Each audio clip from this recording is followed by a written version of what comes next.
roll 20, and we will begin the session. Jeez, man, ain't you gonna buy us a drink first? Not today. Hey. Jesus. Too early for this shit. Yeah, no shit. So it's a very large map, so it may take a minute to load for you, Eric. It's one of the biggest maps ever made. This map is like 200 grid squares by 200 grid squares, so it's fucking huge. I like how you just put Fucking him on Christ. blast for having shitty internet. Dude, he just Yeah, told me how you it do took have him to 4 react. days to download that game. That fucking, like, it's like, I know that internet over there is just whack as fuck. That's nasty. It is Yeah. whack. What the fuck is happening? Super whack. It's a big map, dude. It gave me warning that it may take a few minutes to load in for some people. Eric, you Got want me Ram, to boy. download it on a USB and mail it to you? That'd be quicker. Or... Fuck, dude, I don't know. Damn near. Damn near. 3 weeks. Might be Wait time for easier to mail fucking or draw it. 4 days? Shit. Yeah, I I'll load know. my Yeah, I would computer say and you unload might it have to just- instantly. How's it look when he streams it? Didn't we have to do that last time? Stream it? I can. Did somebody stream the map anyway? Yeah, just so we can. Would that be easier? That's my question. I don't think I'm in the right spot though, because all I can see is the You have to castle. zoom. You have to zoom way out. Like I'm at 10% zoom right now, and I have to scroll to see the whole map. I'm at 10% zoom. Oh, okay. I'm at 10 too. I just don't think it's loading right now. Okay. Well, that's Fuck my life. unfortunate as fuck. I'm gonna share my screen, make sure it's the right one. Okay. Give me a second here. Let me get back over to you guys.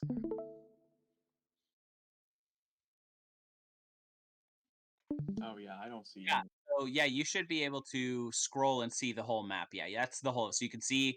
So it's Okay, you guys' island little what the area that you own. So you've got your keep here that you guys have in the center of the map, and then I can't scroll on this one, but up here there's this horseshoe shaped island.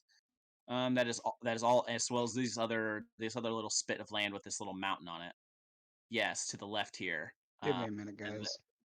Okay. Is that better? Yeah, that's perfect. yeah. That looks. Yeah, I think I can see where it's supposed to be, but all I got's grid right now. I don't have any. Okay. It should not be. Damn, we got cannons and everything on it. Okay. Hmm.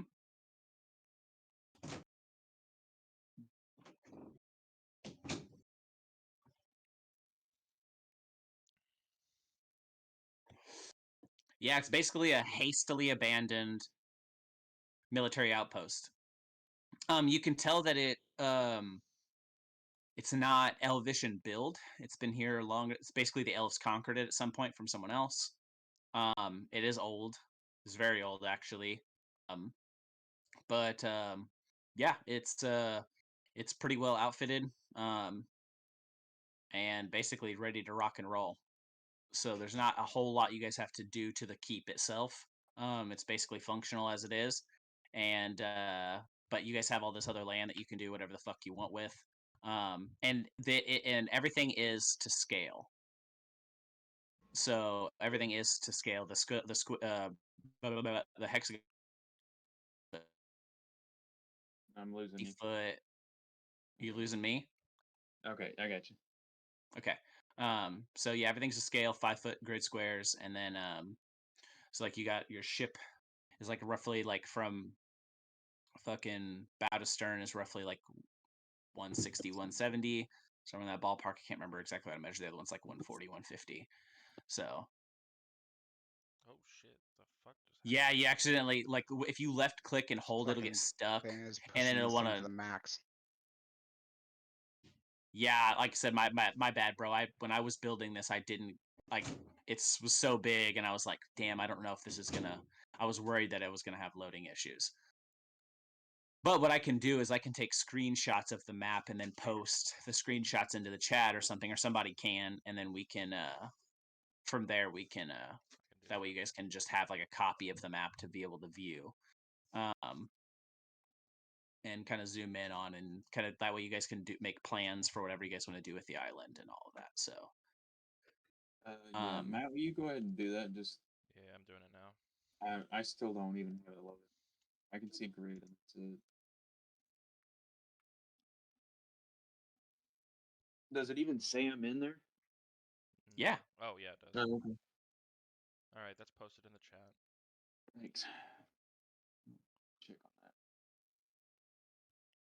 Yeah, Eric, if you want to back out of Roll20, you're more than that's fine.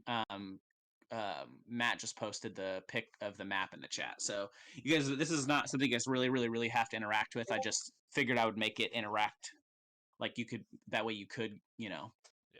kind of see or whatever. And then as you guys decide to, also this is good because then as you guys decide to do, like if you guys decide to spend some of your money at some point building stuff on here, I can actually add the actual structures or whatever the fuck you guys decide to build or whatever you guys decide to do. I can actually add it to the map and keep it current. So it'd be a great visual. So anyways, all right. So this is where you guys are to begin the session. After the end of the last session, you guys showed up and began to explore your new keep, your new property, and take stock of all of the riches that you guys have acquired recently, and also for the first time getting a chance to take a bit of a breath away from all of the craziness that has been the last few months of you guys' life. Okay. I guess I want to head in and look at these smaller buildings that are kind of up on the taller Yeah, tower. absolutely. So as you make your way inside the keep, and then up to basically the top level of it, the small room up there is basically like a small armory. It's got just some different weapons and stuff like that, and it's basically where they store gunpowder and stuff like that, and that in there to keep it dry. And the larger building is something of like an office. That's on top. Underneath it in the main keep of the castle, and then within the walls is where all of the other like the dining hall and the like personal quarters and all that kind of stuff is actually inside the keep itself. So looking from a bird's eye view, the keep itself is like probably about to the top of the four spires or whatever they would be, the towers, is about 65-70 feet. So it's pretty tall. There's multiple levels inside of it, which I can in the future build you guys a map that has like the cut layers so you can see each room. But then that top, that larger building, yeah, it's basically like an office. It's like where like command would be and stuff like that. So you guys kind of think it makes like a great like meeting room, kind of planning room kind of thing. Gotcha. Is there anything left in the office from whoever was here previously? Unfortunately, no. It seems that when they cleared out of here, they took like any paperwork or anything else like that, any like personal effects that they may have had decorating. This is the one place in the entire keep that actually looks a touch disheveled. Like this was the place that was cleared out the most thoroughly. Okay.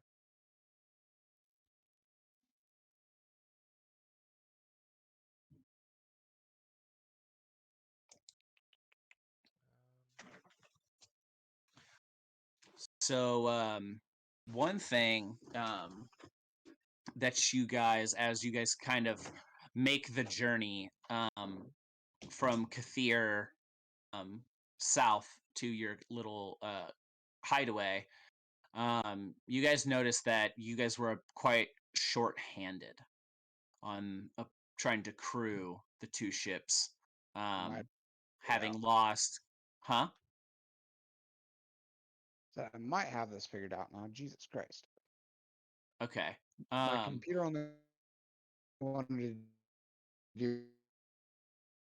You're breaking up for me, Eric. Like I said, you can just forget Roll20 if you want to. Matt posted a picture of the map in the chat, so you can just look at that if you want. If you'd like, if that'd be easier than having to try to keep that thing loaded and soaking up all your bandwidth, because you're kind of breaking up.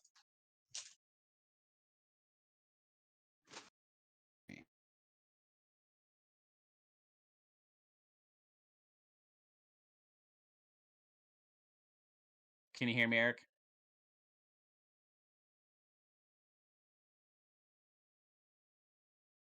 Well, dang. Hmm. You guys- You can hear us?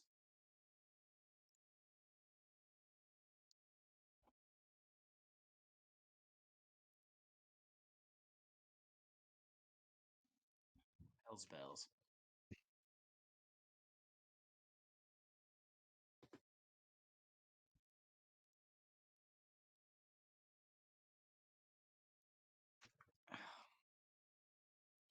Technical difficulties, the bane of every D&D campaign. Well, that and scheduling. I think scheduling's worse. Yeah. Scheduling is definitely worse, but goddamn. There's nothing quite like a shitty connection to break immersion and slow a game down. Kill the Yeah. momentum. Yeah, for sure. So it's fucking mine was doing the shit earlier. Like when I was first like this morning, I was fighting my fucking computer trying to get the shit to load. I had to switch over to my other. I had to like reboot my router and shit. Eric, can you hear us now? I think you could hear us, but we could not hear you.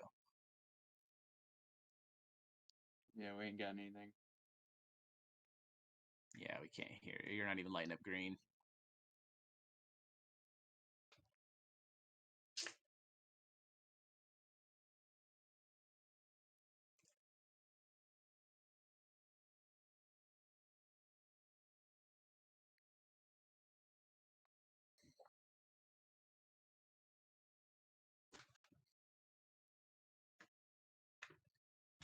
What are you doing? Did you like lose your straw or something? No, the straw wouldn't go in. Where's your straw? Right here. Here, give me that. Make him. Oh, you bit the shit out of this thing, bro. There, look. Thanks. Yeah. God damn. Okay. So this is I can fill Eric in on this here in a second when he gets in. But one of the things you guys notice, like I said, is that you guys are definitely running low on manpower after having losing Calico Jack and a few of the other crewmates with the Jimi Hendrix. So one of the things that might be a priority for you guys right now would be to maybe sail somewhere and seek out some additional crew members. We have a lot of bargaining power now, so that shouldn't be too bad. Yeah. It's true.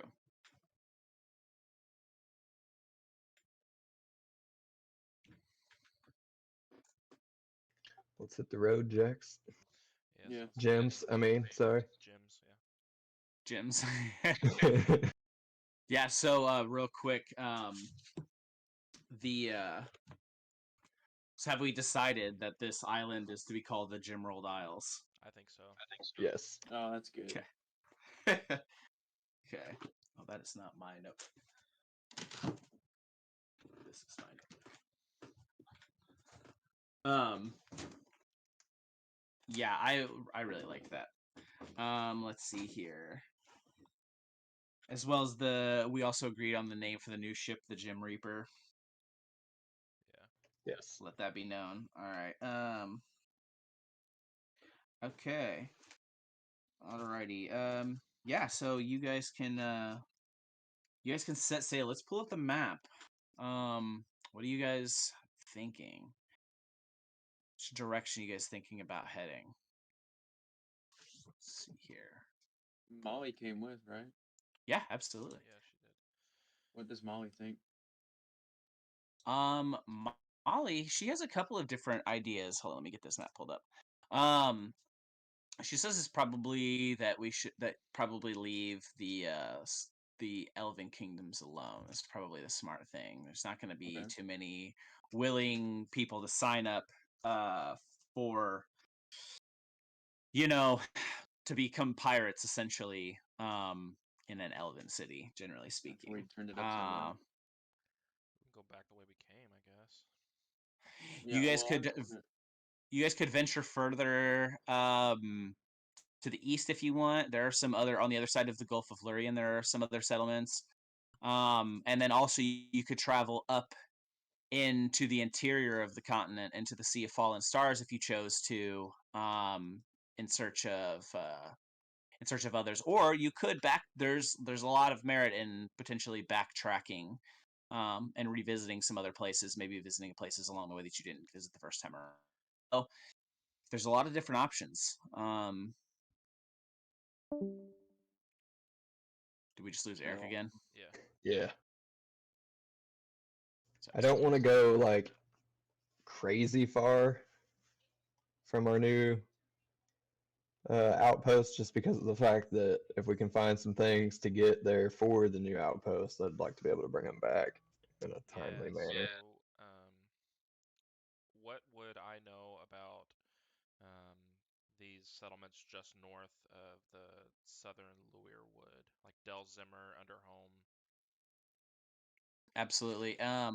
So what you would know, and from speaking with a little bit with Molly on what's going on in the area. These up here to the north are mostly human cities, and there are some dwarven cities scattered through here, but a lot of them are most of them are like underground or things of that nature. But there are quite a few up here. These are mostly like cities of men. Okay, and you said And there was humans. a city under Kathir as well, right? Yes, there is an old dwarven city beneath Kathir. Okay, but people don't usually come back. Yeah, no, not any of the people that they've sent from what you have. The people that they've sent have not returned. Well, shit, I think we should check that out.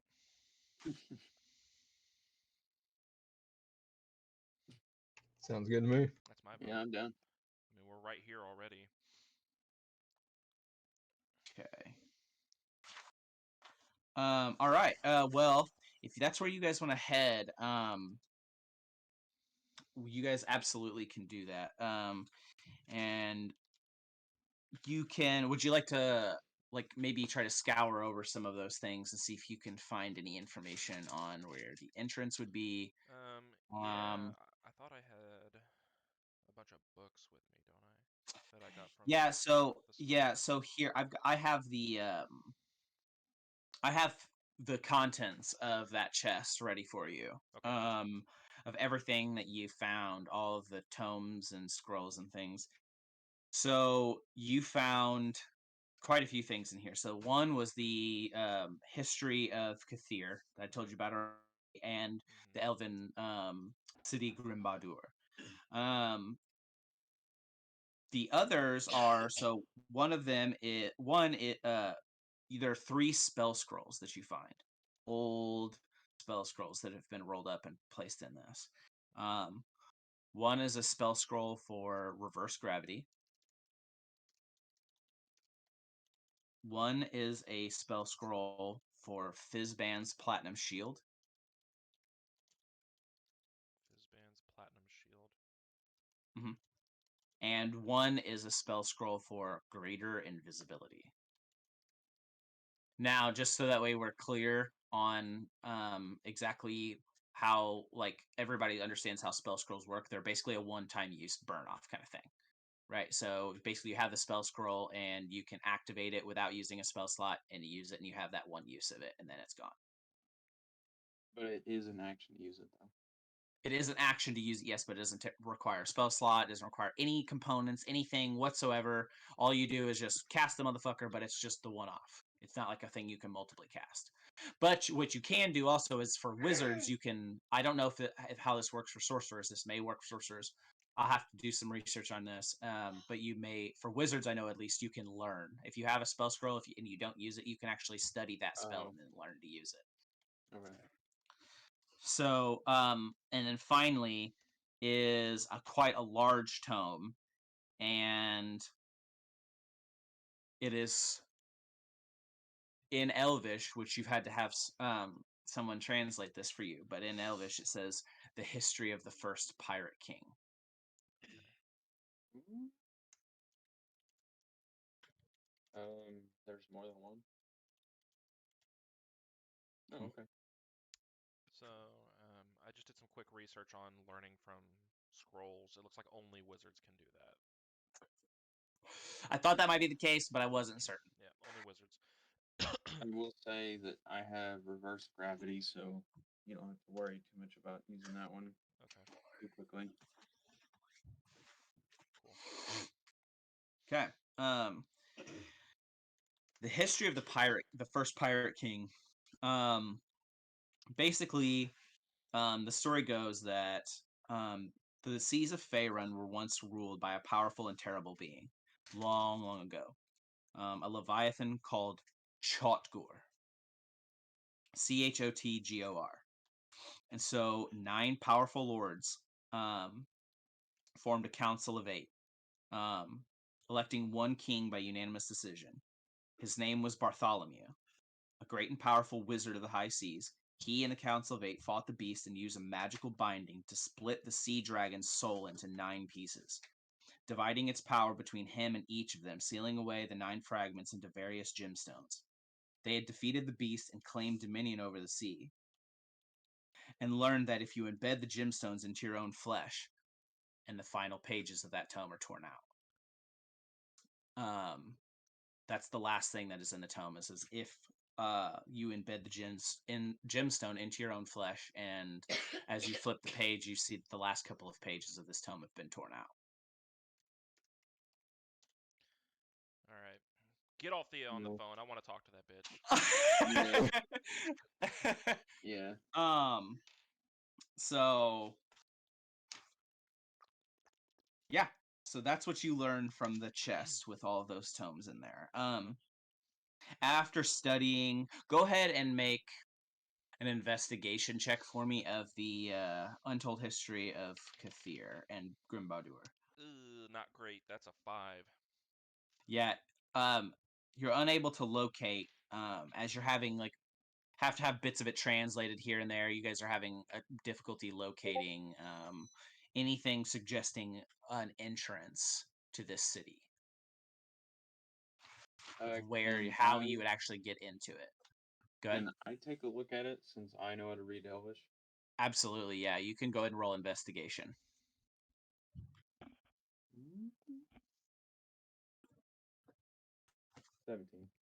17.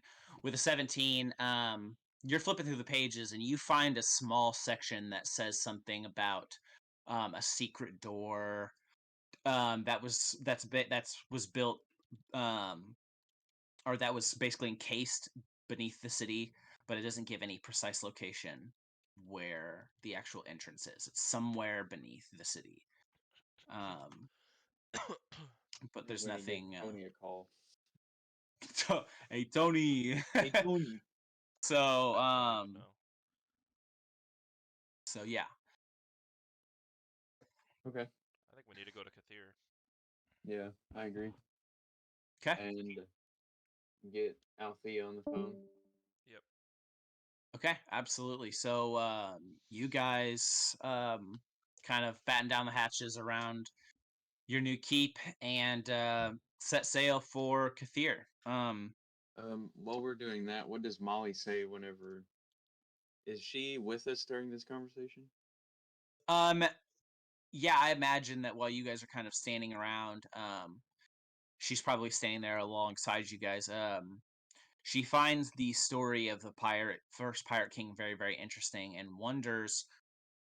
And she's now, you can kind of see she's very much, she hasn't really said anything, but you can kind of tell that she's definitely puzzling over some things. And it's pretty apparent, I would say, that she's thinking about her father and wondering how the fuck, if he actually is like the true pirate king, like how the fuck who the fuck elected him? You know what I mean? Like all these different questions that are now raised with this new information. I meant with the gems being in the hand and her mom being. It sounds like her mom is awful sus at the moment because. I mean, I don't know if she necessarily sees it that way. You guys hear me? Yep. Yes, Yes. absolutely. Jesus fucking Christ. Yeah. What's up? What what Dude. happened? My whole internet just crashed. I had to restart Oh, my puck fuck. and like do all sorts of bullshit. So Fuck. should be good. Should. Okay. All right. So you missed a bit. Let me fill you in really quick before I Okay. get back to this. Yeah, sorry. No, you're totally fine. You're totally fine. The party is discussing their basically the next moves. Right now the plan is to go to Kathir to speak to Althea, as well as to maybe investigate the ruins the ruins beneath the city of Kathir that were hinted at the end of last session. I gave Matt a bit more information about what he found in those tomes. Mhm. Also included in that, along with those other parchments and things of that nature that he found in that one chest, he found a few spell scrolls and a book on the history of the first pirate king. I'll reread this little section. Sorry, guys. I know you guys have already heard this, but um, but the story goes that the seas of Faerun were once ruled by a powerful and terrible being, a leviathan called Chotgor. So 9 powerful lords formed a council of 8, electing one king by unanimous decision. The first king was called Bartholomew, a great and powerful wizard of the high seas. He and the council of 8 fought the beast and used the magical binding to split the sea dragon's soul into 9 pieces, dividing him and his power between each of them and sealing away the 9 fragments into various gemstones. They defeated the beast and claimed dominion over the sea, but also learned that if you embed the gemstones into their own flesh, and then the book trails off because the last few pages of the tome have been ripped out. And so now the party is traveling to Kathir to potentially get some answers, and Okay. also potentially also be able to investigate this city, Grimbadur, the ancient dwarven city that's beneath Kathir. All right, Okay. so the party has weighed anchor and set sail, and is spent a day and a night or so at sea, and then makes their way back into Kathir. You guys go up to the port and dock. You guys haven't been gone very long, and so you can see that they've cleaned up the rest of any damage and everything else like that has been completely cleaned up, and um, all the bay is clear. There's no more debris. It seems to be back to mostly business as usual at this point. Um, but it's still fresh enough that all of the soldiers down on the dock recognize the ship as you guys come into port, and don't even bother you, don't even acknowledge you as you. They just kind of give you your space and don't get in your way at all as you guys make port.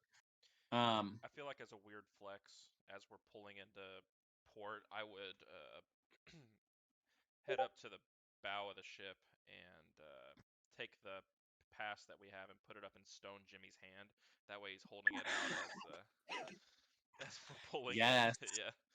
yes, absolutely. So yeah, you kind of mantle up onto the bow or the bow of the ship, and fix the letters of marque into the hands of your stone compatriot, and as an ominous sight as Yeah. kind of this Jim with this letter of marque and his stone clasped in his stone fist as you guys sail into port. You catch a couple of eyes, but no one says I'm anything. up in the crow's nest with one, like Captain Morgan, one foot You one foot up on the side of the crow's nest. and Yeah, then Jack is behind me doing the same thing. yeah, the monkey. Yes, Yeah. yes, absolutely. Um, yeah, and are you guys like full like flying colors and everything straight into port, like no fucks given? I think so. Absolutely. All right, yeah. Sweet. Yeah. So, you guys just roll in big dick in the locker room style, and tie up to the dock and lower the gangplank and make your way into the city. Are you guys um heading straight for the tower? Okay. Yeah, absolutely. You Anybody guys want to make check out a store or anything first, or Oh, we could, yeah. Spend some of this cash we got. Burning. The Just burning. 2.7 million gold we have. Oh yeah, we need to. I guess before we continue and before our DM starts throwing crazy prices at us, what is the How's the pot being split? I guess. Basically, the way I figured it is that you guys just essentially put all of it essentially straight into the ship fund, kind of like put it into the group fund, and then you guys haven't really discussed. I know that Zezel broke off some of it and paid the gyms pretty handsomely. Last session, I believe. But otherwise, you guys really haven't discussed like who's carrying what, how much you guys have on you. I say for sake Individually of or anything. simplicity, Perry has all the money, and anybody can spend whatever the hell they want. Okay. So Yeah. so the quartermaster's duties that does fall under the quartermaster's duties essentially to be the ship's treasurer as well. So so absolutely, yeah. So basically, we'll just treat it moving forward that Perry is basically the treasurer of the entire situation. So yeah, if you want to spend money, you got to get a fucking purchase order from him, and you know, like so. We're gonna need a PO in writing. I'm gonna fucking Yeah. take advantage of that. I'm gonna need 3 quotes. I'm gonna Yeah, right. I'm gonna need justifiable cause to purchase the item. Yeah. Hell Put in yeah. an expense Okay. report. Yeah, yeah, all of it. He's got QuickBooks Yeah. in his spell book. Yeah. All right. So yeah, you guys make your way through Kathir. Where you guys just want to stop by, just basically kind of like a general store kind of thing, or is there any specialty places that any of you would like to visit in particular? Yes. Show me the cannons. So Yeah. you guys would like to maybe go to a blacksmith, an armor, that, Yeah. That works. and weapon, basically a weapon maker of some kind. Yeah, I want to try and find like um someone to maybe enchant my armor. Maybe some Hellfire Absolutely. missiles. I Same. mean, Yeah. Hellfire missiles would be good, yeah. Apache Yeah, helicopter Absolutely. if we can. Get the, Yeah, the absolutely. starting kit. I would love to find Absolutely. someone to enchant my armor. Yeah, enchanted Absolutely. armor would be good. Okay, you guys back around and get direction to a really nice elven workshop. It's almost like it's not like a workshop that you would imagine in like a small town or city where it's basically like a guy or a couple of guys with a small shop. This is essentially like almost like factory sized outfit, and they make all manner of things. They make armaments um, for the ships, for the everything. Then they also deal in like high quality specialty things. They're basically essentially think of it as almost like an elven like basically like crafters kind of guild kind of thing. So you guys make your way inside, and there is it's quite a nice like lobby area. There's a counter with a couple of people, but also like right behind them in a very like open kind of setting, you can see that there's forges going, and you can hear like way off in the back. You can hear hammers ting ting on anvils and things of that nature. You see all kinds of things going on. There's casting projects going on. Ends by smelting down this iron that's been pulled from the earth and then pouring these massive cannons and single pours. All kinds of cool stuff is kind of going on in the background as you guys make your way in, and you see for the first time you see what looks like a almost like something like a blue elf. This elf has got dirt on his face a little bit. You can tell he's done some work today, and he doesn't seem to be. There's not like a lot. He doesn't seem to be as like. Of course, he's very well dressed, as all elves are, but he doesn't seem to be as like. It's not quite as ornate as some of the other elves. And he's he could be anywhere from 200 to 700 years old. You have no idea what the way elves work, but he looks to be of like middle age. Okay. Um, I guess I will approach him and I want to show him my armor and ask what I can do about getting it enchanted. Absolutely, yeah. So he, as you guys approach up to the counter, he greets you with a smile and says, and kind of takes a stock of you, and then says in common but with a pretty thick Elvish accent, says, "Hello there," and kind of you ask for ask about enchanting armor and stuff like that, and he comes out from around the counter and begins to kind of inspect your armor. He's like looking around the back. He's looking at like the joints of it, where all kinds of things. He comes to you thing like he's just kind of looking at all of your Hey, armor and everything. Nick. Like that. Hey Nick, you You're a might robot-y. restart your Discord. Yeah. Yeah, you're robot-y. You're getting worse and worse, man. Ah, fuck. Okay. All right. Cool. Kept hoping it would just get better, and it didn't. Yeah. Okay, I'm glad that wasn't just me.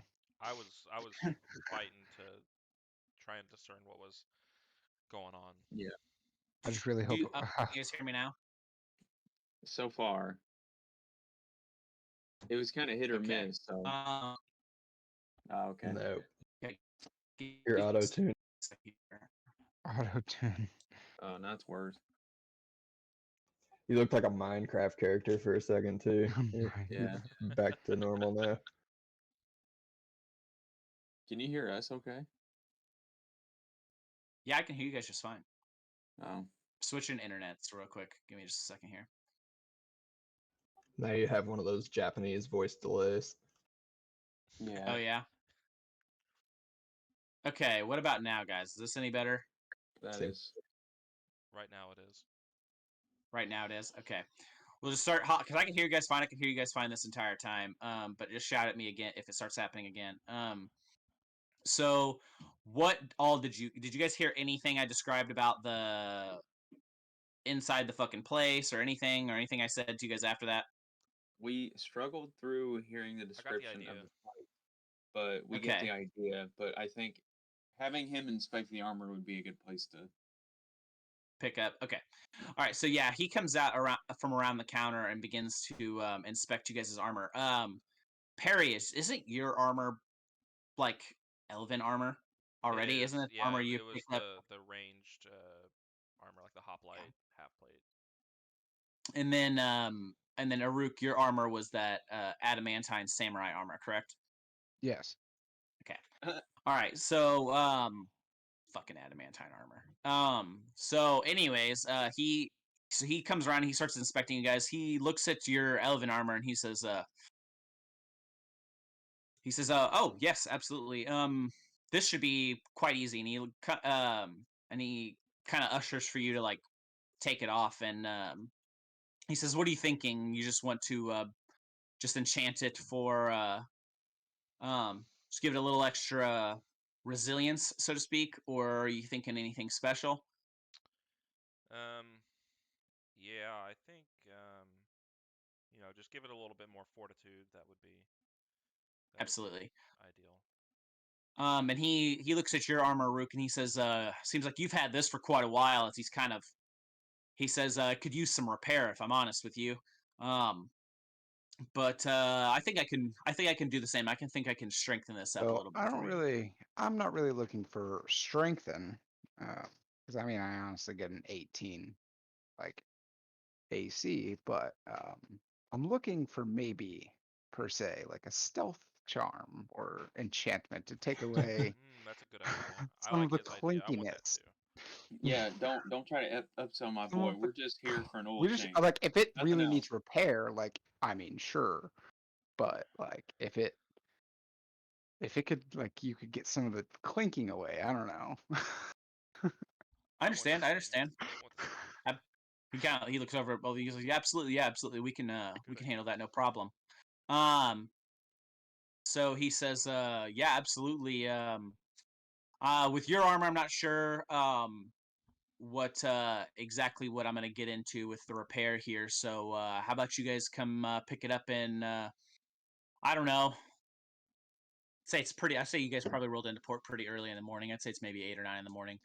How much? He says, Go ahead. he says, you guys could probably come back end of the day, and he's like, I'm not sure about a price for this armor right here. He's gesturing to Rook's armor. He's like, because I'm not sure what I'm going to get into with this once I actually get in there and get it all apart.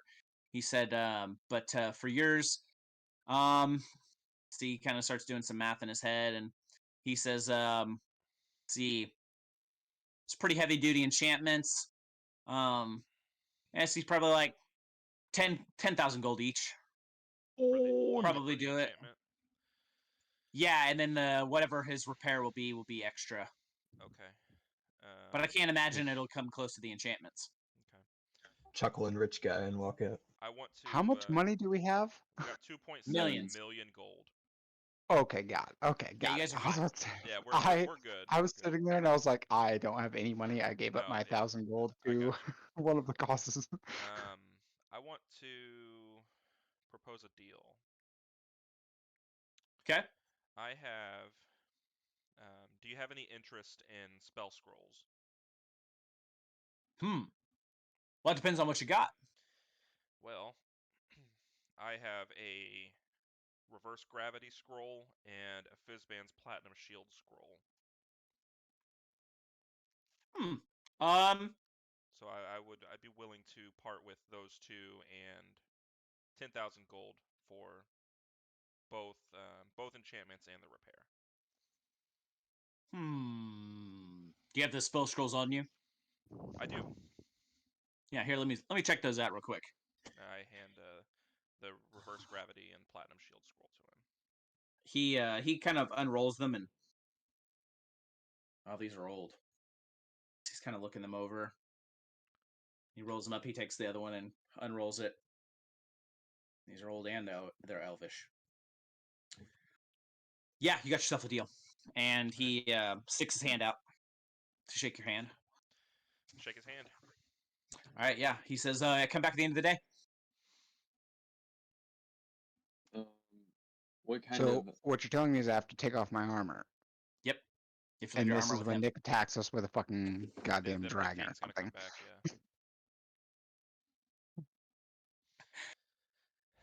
Yeah. Yeah, I I don't know what my AC is now. Oh, mine's not great either. So you guys make your way out of the warehouse and back onto the street, and I imagine make your way for the tower. I actually wanted to find out if he had any better my bad. armor than hide armor. It doesn't necessarily have to be enchanted or anything right now. He says, he looks at you and says, Leather that's would be the best bet. Leather that's studded, maybe. tricky. He said, he said, well, usually we stud the leather with metal, so we can't really do that. He says, we make a pretty nice, You stud it with stones. be more expensive, but possible. I'd have to source the stones. We have diamonds, yeah. He looks up at you and he's like, diamonds? There's no way we're gonna waste the diamonds on armor. Well, that'd be the listen. We've got dude. This motherfucker roll around in diamonds. This motherfucker roll around in Gucci armor. Gucci armor? But could you imagine? Nick would have to give a plus to it because it's diamonds instead of. So like, Nick would also have to give a plus to it because it's diamonds instead of metal. It would be so. Here's the thing: is it would be really, really, really high quality armor, but the problem with it would be is that first off, it would use up like think about to cover a 7-foot tall Furbolg and stud him in diamonds. That's going to be most of you guys. This is going to be well over half of your diamonds. To stud him in diamonds, and also that's like it's gonna cost some money to have that work done, as well as using up a lot of your wealth just tying it up in the armor fair. itself. So, and that's also just leather holding diamonds in place because there can't be any metal to hold the diamonds in place. And so, what if this motherfucker is swimming around underwater or something, and that leather gets all soggy Does he have any and starts dragon hide shedding armor? diamonds? Dragonhide. It's a good idea. When you ask about the dragonhide, he says, "Well, I could make dragonhide armor, but dragonhide is very, very difficult to get a hold of. But if you bring me dragonhide, I can certainly make you dragonhide armor." Do you know where to find Oh, a where's dragon? the nearest dragon? Y'all immediately jump on that. Not in these parts, my friend. Damn. So you Not haven't in these heard Tale parts. of a Dragon? Not in these parts. I hear most of the dragons live up north. You might have to go quest. You're about to dimension door away up there, or plane Dimension shift. Door won't reach. We'll have to use like No, plane shift. plane yeah. shift. Yeah. But You have plane shift, don't you? Yeah. so, Listen, but he I says, thought yeah. we were gonna. That's an We're not idea. here to like. We'll do that later. We're not here to set that Yeah, out. I mean, we let's could table add that Dragon for Slayer now. to our Yeah. top. Table your dragonhide armor side quest for now. Yeah. Yeah. What about Y'all need Captain? to chill. I just wanted something a little better than hide armor. You guys are like, Well, that let's is a throw little better. diamonds in it. It's a lot better. So, but he says he can absolutely do some pretty high quality leather armor for you. Okay. What and about if- for now? Anything better than hide armor? Yeah. So I think isn't leather armor better than hide? Probably. I believe I'm leather not is sure. better I than might have asked hide. you. Yeah, I'm pretty sure Yeah. it is. That's why I was suggesting it. I'm 90% sure it is. Of how Which- me and Yeah, fucking. so with hide armor, you can only add up no. to a +2 dex to your AC, and with leather, you can do whatever your modifier is if it's more than 2. Yeah, so leather armor is going to be better for you then probably. What's your AC dex? Actually, hang on. Let me double check that. Because, well, the AC on it. Because leather looks like it's 11. Yeah, but 11 plus dex. Hide's actually 12. 12 plus dex. Well, no, Okay, it's so 12 what plus he up can. to 2. Oh, 12 plus up And to I'm 2, only- so 14. Yeah, but I'm only got a +1 in dex, so Okay, it's so hide would it's be 13. Hide's So better. hide would still be better. So what he can do is he could enchant leather armor for you. So what about a Okay. cloak of protection? Something like Or that. yeah, he does about offer also like amulets of protection, but most of them are metal. metal. They have like a metal setting or something like Or it's that. cloak. So that's what. So he could like, he's not generally in the business of enchanting Ah, cloth, but he could do it. He's just that's not generally okay. what he So does. You'd have he to can provide enchant his something. armor then. He could enchant his Yeah. hide armor, yes. Okay. So like yeah, so basically he could enchant your hide armor to give it like a +2. I still think we go for and- dragon hide. Yeah, I think so too. one nice day. side quest. Yeah. So you guys can't find some dragon hide. hmm Oh, okay. That gives me We'd have to kill an discount. adult dragon. Couldn't kill a baby dragon. I mean, And we he can kill says, enough baby So he says, you know what? Actually, I think I might have just the thing for you. And he says, give me just a moment. He runs back into the back, and he comes back a few minutes later, and he has basically like a sheet of leather, and he plops it down onto the counter and says, he said, this is a new method of making leather armor that we've been trying out and experimenting with. He said that this is shark leather, and he passes it over to you, and as you feel it, it's like it's supple, but also at the same time, like you try to like scratch it with your nail, and it like you can't even make a scratch in it like you could with normal leather. And so he said I could make you, I could custom fit you a set out of this. He said, I didn't mention it at first because it's still an experimental phase. We haven't really, I don't know if we've perfected it yet. We're kind of still in a testing phase, but if you're willing to take the risk.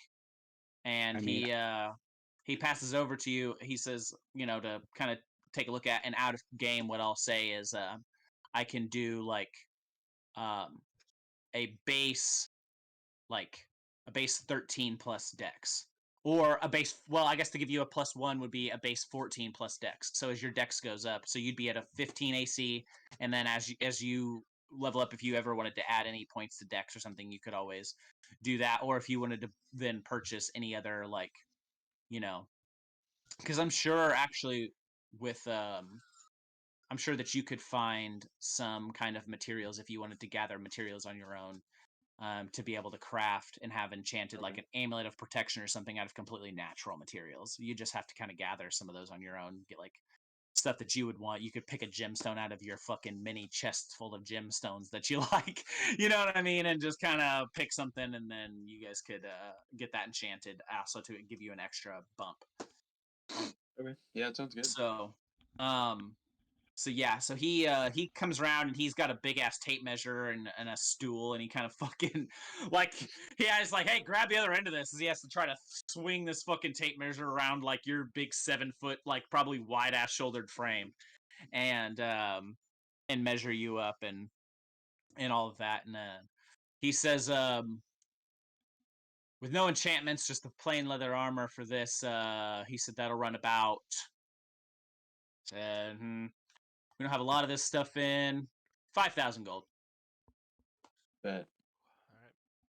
So yeah, you guys can come back at the end of the day once you guys have done your other stuff and pick this armor up. What about the captain? Does the captain want anything? Yeah. Yeah,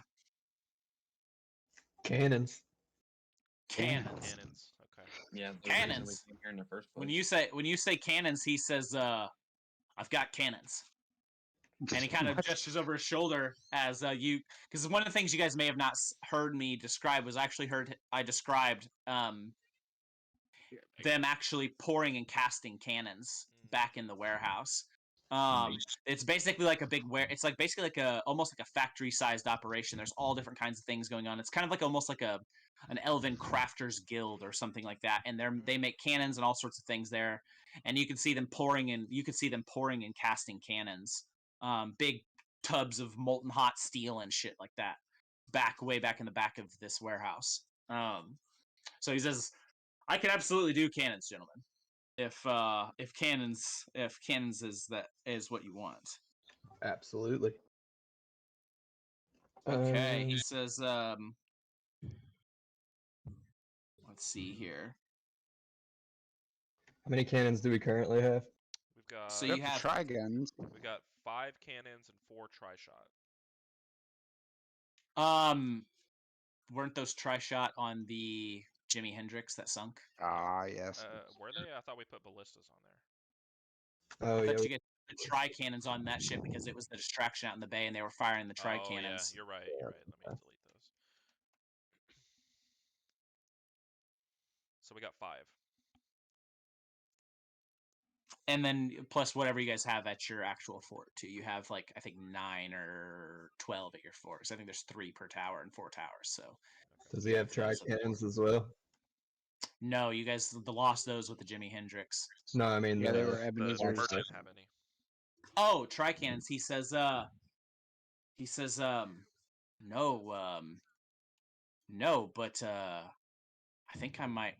So we've been considering experimenting with something like that, multi-barreled cannons. He says I'd need some time, but I could probably come up with something. So I'd need a couple of weeks. So I'd have to design something and everything else like that, but I could probably do that for you. Cool. In the meantime, we will take 10 of your finest cannons. 10, eh? Yep. All right, finest. He says, all right, 10 of them. He says, all right, you want the long barrels then? Kind of like as a question, you want the long barrels then? Kind of like you get a little bit more range. They're like considered like normal standard cannons and then like heavy cannons. Got more range and stuff like that. So he says, all right, 10 of them. That'll be With ammo and gunpowder to boot. Ammo I can provide you. Gunpowder we don't keep around here. You have to buy your gunpowder elsewhere, but I can provide ammo for you. He says we got too much fire around here to be keeping stores of gunpowder. Makes sense. And he says, but cannons and ammunition for them, 50,000. 10 cannons and ammo to go with them. I can give you, 30 shots of cannon? Get you all set up. Call it 50,000. 50 grand. Yes, Let's do it. Yep, done. absolutely. And he says, I've got most of those made already. He said, he's like, so you got a couple that are cooling now. He says, I'll have them fitted on mounts before the end of the day. Question. He said, I can have Do the those mounts delivered to your swivel? ship. Of course, they're the finest. Thank you. And he said if you wanted fixed mounts, he said those would have been cheaper. He said, but you said you wanted the finest. So absolutely yes, they're swivel mounted. And he says, so yeah, he says I'll have them fixed up. He said I can have them delivered maybe first thing in the morning. Sounds good. All right, pleasure doing business, gentlemen. I'm also gonna ask him if he knows anywhere in town where people are looking for work or maybe looking for a change of scenery or anything. He kind of thinks for a moment and he says, I don't know how much of Kathir you've explored, but you may be surprised to find there is a small part of the city that is something like the one of a lower caste, slightly. They're more of like in the trade, such as myself. And he says, I don't know if there'd be any, judging by the looks of y'all and the cannons and such, you seem to be sailor types, adventuring types. I don't know that Nah, you'd we're just find humble any. fishermen. He gives you a cheeky smile and says, I don't know if there would be too many that you'd find, but you're more than welcome to. I would check some of the local inns and taverns and things of that nature. He says, where else are you going to find people who are unhappy with, Unemployed. Oh. yeah, unemployed or unhappy with their life here in Kathir? Cool. So, but yeah, he says, if there's nothing else I can do for you, gentlemen, I'll say goodbye for the 37th time today. Yeah. yeah. Midwest goodbyes, man. Hold Yeah. on, one more thing. Yeah. Yeah. Before you go, call Before I right go. now. You pay shipping and handling. Yes. I Finger guns. shoot him some finger guns and then I walk out. He's touched perplexed, but after I'm sure the rest of the party follows suit with finger guns. Yeah. It seems to be a bit contagious among this lot. He kind of, like so many others, kind of awkwardly shoots finger guns back at you guys, and you guys make your way out. Is there anywhere else you guys would like to stop before you make your way to the tower? I guess we need to get some gunpowder. Stop by the general Absolutely. store and just go ahead and. I think. Yeah, absolutely. So, Speed I run would the say that- gunpowder purchase. yeah, for sure. So, as you guys would know that it would probably behoove you to maybe go to like an alchemist or something like that for gunpowder. That's not necessarily something that every common store is just going to carry. That's more of a little bit of a specialty item in this world. So, you guys make your way to an alchemist, and we can kind of speed through this if you guys would rather, and not get bogged down. So basically, I'll say that to get enough gunpowder to basically fucking run your cannons is going to be in the ballpark of about 25 grand to get all the gunpowder that you guys are going to need. But that will be enough gunpowder. You guys' ship is going to be heavy as fuck, but that will be more than enough gunpowder to man all of the cannons on both ships as well as the ones back at the base, which you do have some gunpowder stored there, but it's always nice to have more. So that'd be enough to also feed some of your cannons back at the home base as well. I'll say, barrels wise, let's say We'll do them in the like 50-gallon drum-sized barrels of gunpowder. That probably gets you guys probably maybe 15 of those. Okay. 15 of those big ass kegs of gunpowder. So you guys will be able to fucking gunpowder it up for quite a long time. All right, so unless you guys, if there's anything you guys would like to try to haggle or bargain or any of that kind of shit with any of that. I'm good with 25,000. Okay. Yeah. All right, cool. So we'll just move on past that. To the tower. Anything else that anybody would like to do? Is there anything else while you guys are at the Alchemist that like Perry in particular would like to look into? Anything else like that?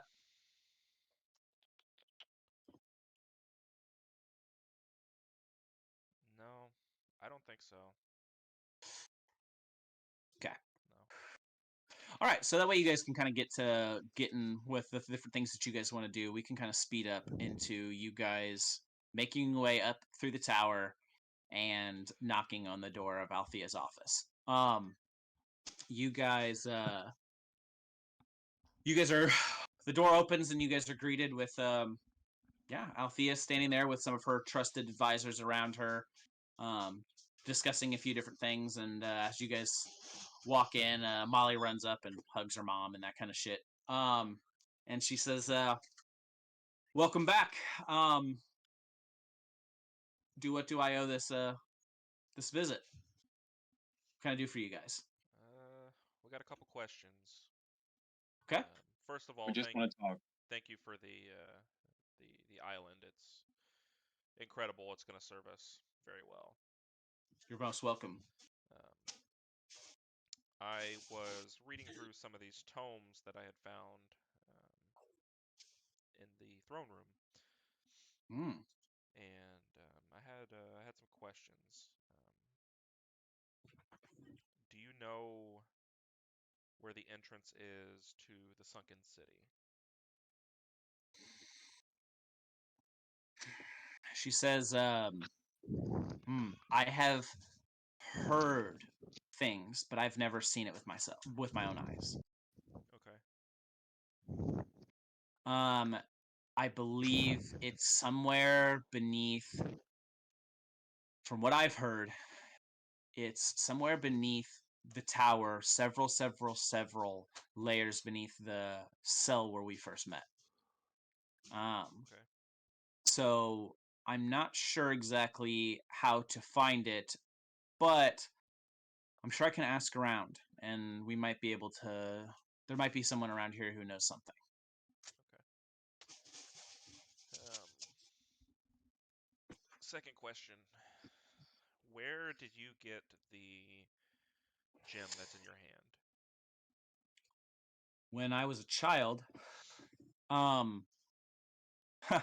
actually in the forest that Chichen Itza is in, I was wandering and playing as a child, and I stumbled upon a fey creature of some kind, and that's where I got my wild magic and the source of all of my power. Okay. I kind of want to retcon this a little bit. I want to spend a sorcery point to use subtle spell, and I want to cast Zone of Truth. Okay. All right. Yeah. So you cast Zone of Truth. Before you ask the question, Charisma save. a charisma saving throw. DC Okay. is 14. Okay. Good as she is also a sorcerer and probably has a +5 to. Yeah, I know. Yeah, she's also That's that fine. was a. That's why I use subtle That's spells, a natural. So she wouldn't know. That's a natural 17. Okay, that's fine. Anyways. So you can roll insight if you like. Yeah. On what she gonna said. follow I do. up, yeah. Yeah, go ahead and roll insight. What's a 14? 22. Okay. Nice. Yeah. With your 22, yeah, she seems to be being 100% truthful to you. Okay. Go ahead. We actually go. You go ahead. I want to follow up with. I feel like this is some pretty big information. Why haven't we known about it before? In regards to what? The stone in your hand Well, you never and the asked. possibility that. So, what he's getting at is there's a bit in the tome that I found about the history of the Pirate Kings regarding Chotgor the Leviathan. You found that beneath the throne. Yes, Do you have it with you? I do. Wait, I thought she went through all of our shit when we went to sleep. No. No. Okay. No. She knew there was gold and treasure down there. She didn't know that there was. She doesn't appear to have known that this was Yeah, I even down thought. there. I don't know. I thought She, when you mentioned the history of the Pirate King, she says, "I've been looking for this for a very long time, and Can I ever ask since I why? met." She kind of,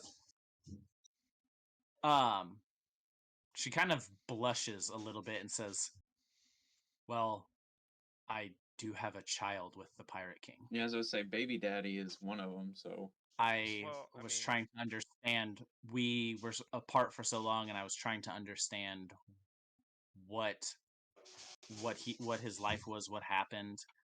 I don't know. I don't know where I was trying to find him, and when I heard rumors and I started hearing about this Pirate King and that there hadn't been one in quite a long time, and then I started hearing descriptions of him, I went searching for it.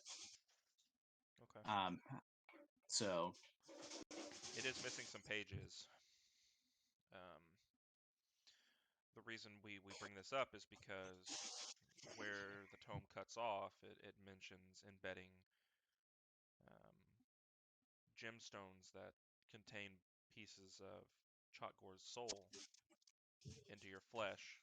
There's some kind of repercussion, but it cuts off there. she says, well, you're free if you like, and she sticks her hand out like this and says, you're free if you like to inspect it all you want. Cast whatever magic you'd like on it. It's I want to grab one of the skulls and put it Mhm. next to it.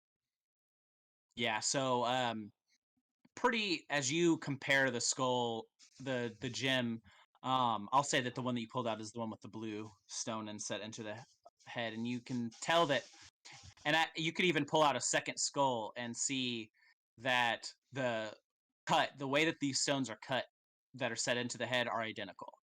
They're cut a certain way in a like a perfect oval, and the gem that is set into her hand is like it's more round. It's not an oval necessarily. It's perfectly round, and it's cut differently. It has more faces to it. It's Okay. cut slightly differently. And the one that's set into her hand is a deep emerald green. And I believe you guys already have a green skull. So that's one thing, but also if you would like to cast any kind of magic, detect magic or anything like that, while they're both there to compare, you can as well. Sure. Because that gives you the school of magic and everything else. Yeah, I will. But yeah, so you cast detect magic, and you can tell immediately that the magic emanating from this gemstone that's set into the skull is very distinctly an evil magic that is coming out of it. It is definitely a magic as is abyssal in nature, and or not necessarily abyssal, primordial in nature. I always confuse those two. It's definitely in parry at like I believe you've guessed detect magic on this once before. And so it gave, especially with your background beneath the sea and with the elemental plane of water and abyssal tongues and all those other sorts of things, this definitely gives you a very intense sense of abyssal magic. Okay. Or not abyssal, I keep saying fucking abyssal, primordial magic. That is kind of the nature of large beasts from planes like that. Now, as far as the gemstone in her hand is very much fey magic. It is very much wild magic. It's very much magic from the fey wilds.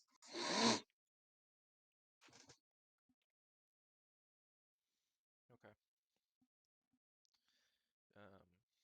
Magic stone DNA tests. Yeah, 21 and me. I Sorry, just again. scoff and kind of say, okay, determined. Upset that I wasn't right. She says, I understand your suspicion, but I have to say I am a touch offended that that while I appreciate though that you guys didn't accuse me, I'm not Right. working with them. I'm not a part of anything that they have to do with any of that. And she says, honestly, in my search for information about the Pirate King and about Amon and trying to find things about his family history is kind of what got me wrapped up in all of this to begin with. So Wasn't do he you know just a where we can barback at find one it? time? What? What'd you say? What'd you say? Oh, nothing. I was just joking, but Out of character? yeah. Yeah. I was like, wasn't he just a Yeah, barback at one time? Aruk would have no knowledge with that. I know. But I know. yeah. I was just joking. So, but yeah, it's just and that's how I got wrapped up in all of this as things were revealed to me over Right. time about good. So Aruk just fucking eyes turn white. Wasn't he just a barback? With Ebenezer's voice coming out of it. yeah. Hey, wasn't he just a barback?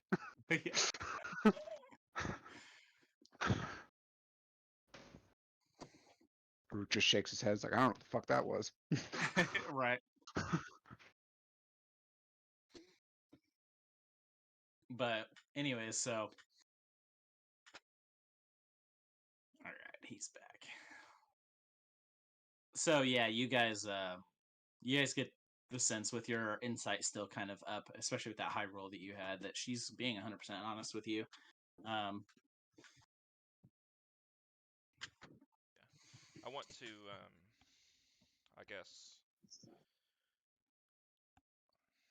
offer her the book to read through with the intention of getting it back. Yeah, absolutely. She says, of course, she says, but I greatly appreciate you giving me a chance to go over it. And she kind of like doesn't hesitate. Oh, you leaving? Mom's here already? Yeah. Okay, all right, buddy. I'll see you later, okay? I love you. You say bye to your dad real quick? Hold on. Okay, let me unplug so you can say bye to your dad. Say bye to your dad. Bye, Dad. I love you, kid. How do you do? Bye. Bye. Bye, buddy.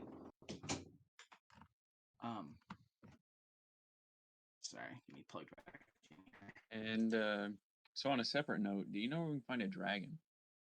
We have this donkey that we want to.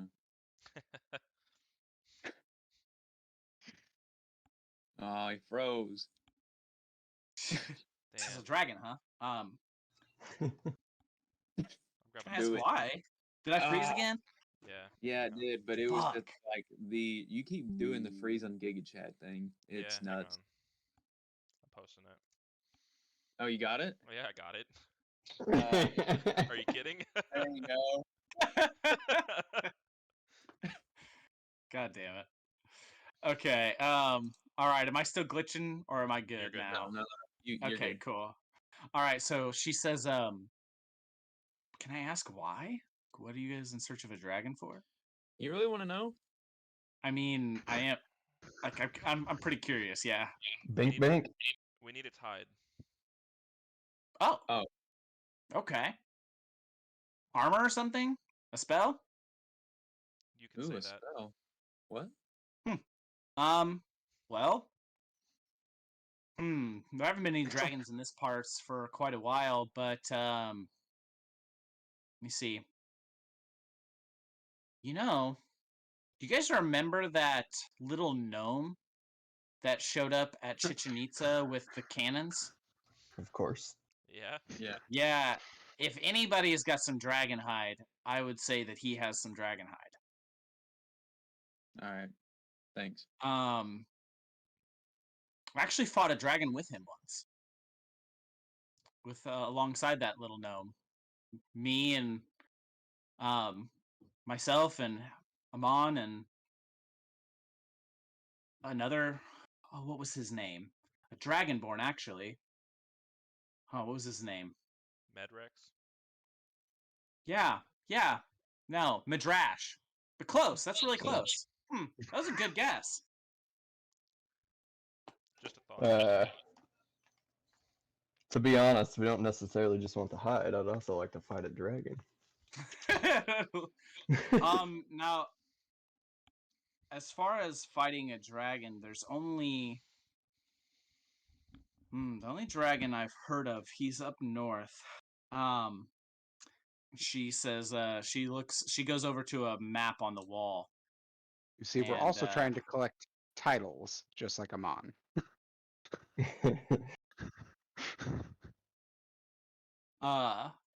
Also, once again, Aruk would have no knowledge of Amon's titles. True. Damn it. But she says, just north of the Lake of Salt, there's a mountain range. And she points to it on the map. And I believe that the last I heard, there was a dragon in those parts that had been spotted. A red dragon, I believe. If the stories that have been told are true. Sorry, where was that? Just north of the Lake of Salt, there's the Dragon Sword Mountains. Okay.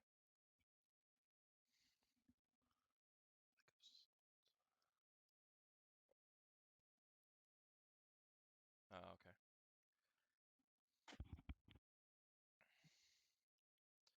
I think that's where we should go. So you guys want to go up into the mountains? The city first. Huh? The Dwarven city underneath us? Oh, yeah. I mean, but I want to fight a fucking dragon, so.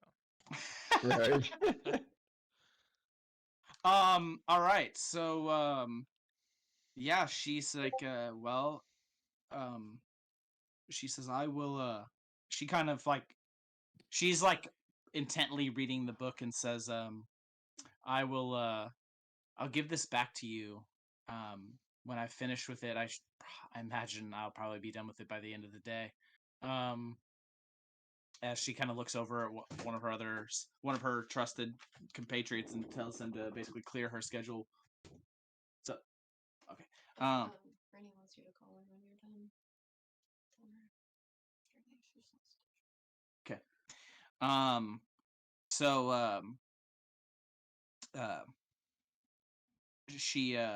so she basically is like, she'll give that back to you guys at the end of the day. But she's like, why do you guys want to fight a dragon so badly? That's usually something that people avoid quite fervently. Do you remember in the hull of our ship, we've got some carvings in the walls? She says, actually, yeah, now that you mention it, I do. What was that all about? Oh, I think a dragon would make a fine addition to our collection. Yep. Well, okay. Yeah, I mean, best of luck. And she kind of like, it's like, good luck. I would say that you are. Yeah, I fought a dragon. I've checked that box. I watched friends die, and watched the love of my life get his arm torn off. So yeah, can't say that I would like to relive that. The awkward laughter from. Well, to each his own. Yeah, you're right. Yeah, I mean, I could get a cool arm like him. I'd be down. But she says, but if there's anything else that I can help you with, please let me know. The awkward laugh stems from a past life that the captain lived at one point. Yeah, he had a fucking flashback from a past life. Why don't we just plane shift down to this dwarven city? I can explain it in general terms. Okay, let's see. Let's hear the spell. Like, what's your? You and 8 willing creatures link hands in a circle or transported to a different plane of existence. You can specify a target destination in general terms, such as the City of Brass on the elemental plane of fire, or the place of Despatter on the second level of Nine Hells. You appear in or near that destination. So, for example, if you're trying to reach the City of Brass, you might arrive in the Street of Steel before the gates, or looking at the city from across the Sea of Fire at GM's discretion. So there's your god control there. Okay. Alternatively, if you know sigil sequence, you take that spell to that circle. Okay, so no, I don't know any of that stuff. Okay, so let me get this right. So your plan is to teleport to another plane of existence, and then what? Teleport back to this plane of existence? Because this I mean, I didn't city think about that, exists. but It's on we this. could. This city exists on the same plane of existence as you. It says different. Yeah, so you that I mean- spell can take you only it's plane shift, so it takes you to another plane, and you can A choose the dimension door. destination. Huh? Have I got Dimension Door? Isn't that the same thing where it basically takes you to another No. No. dimension? No. Or well, if Dimension Door, is I think. only 500 feet to an Oh. area you can see. Oh. Okay.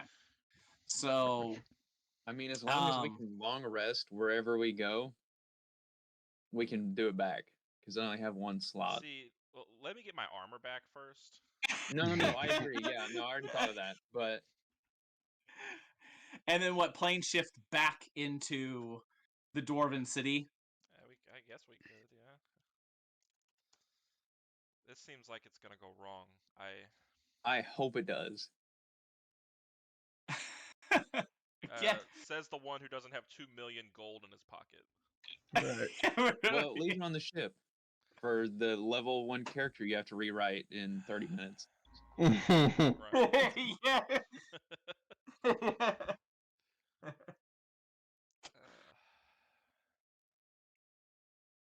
So, I think Aruk would have the best knowledge of the safest planes of existence. Oh yeah. So okay.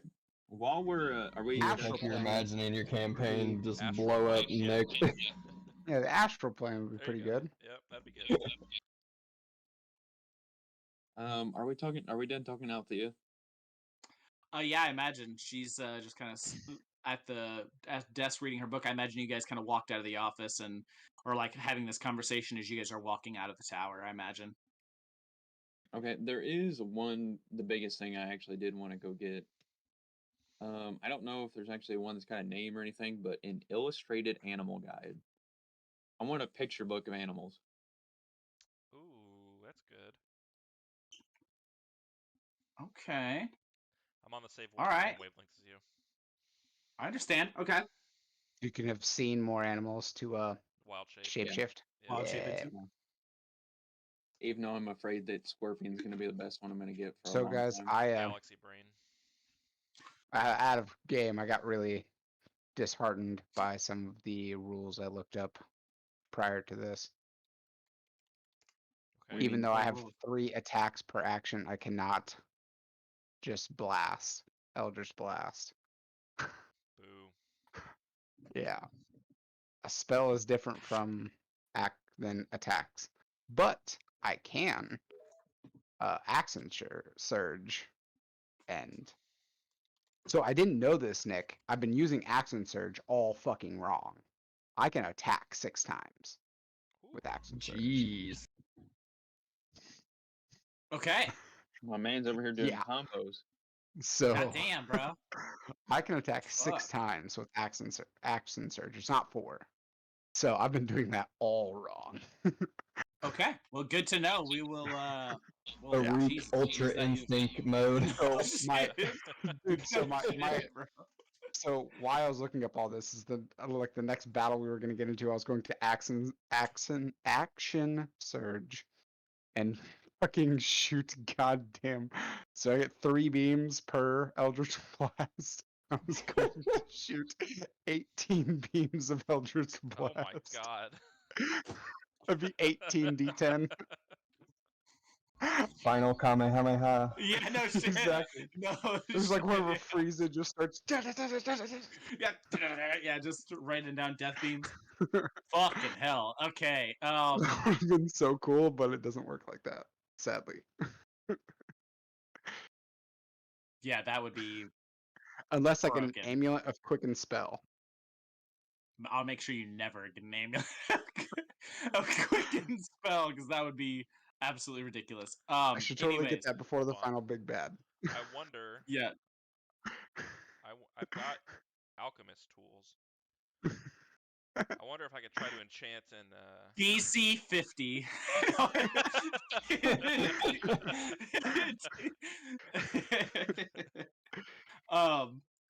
No. I mean that's something you guys could try to maybe explore in the future, but holy fuck. That would be so cool. Not me taking Yeah. notes on that right now. 18. Yeah,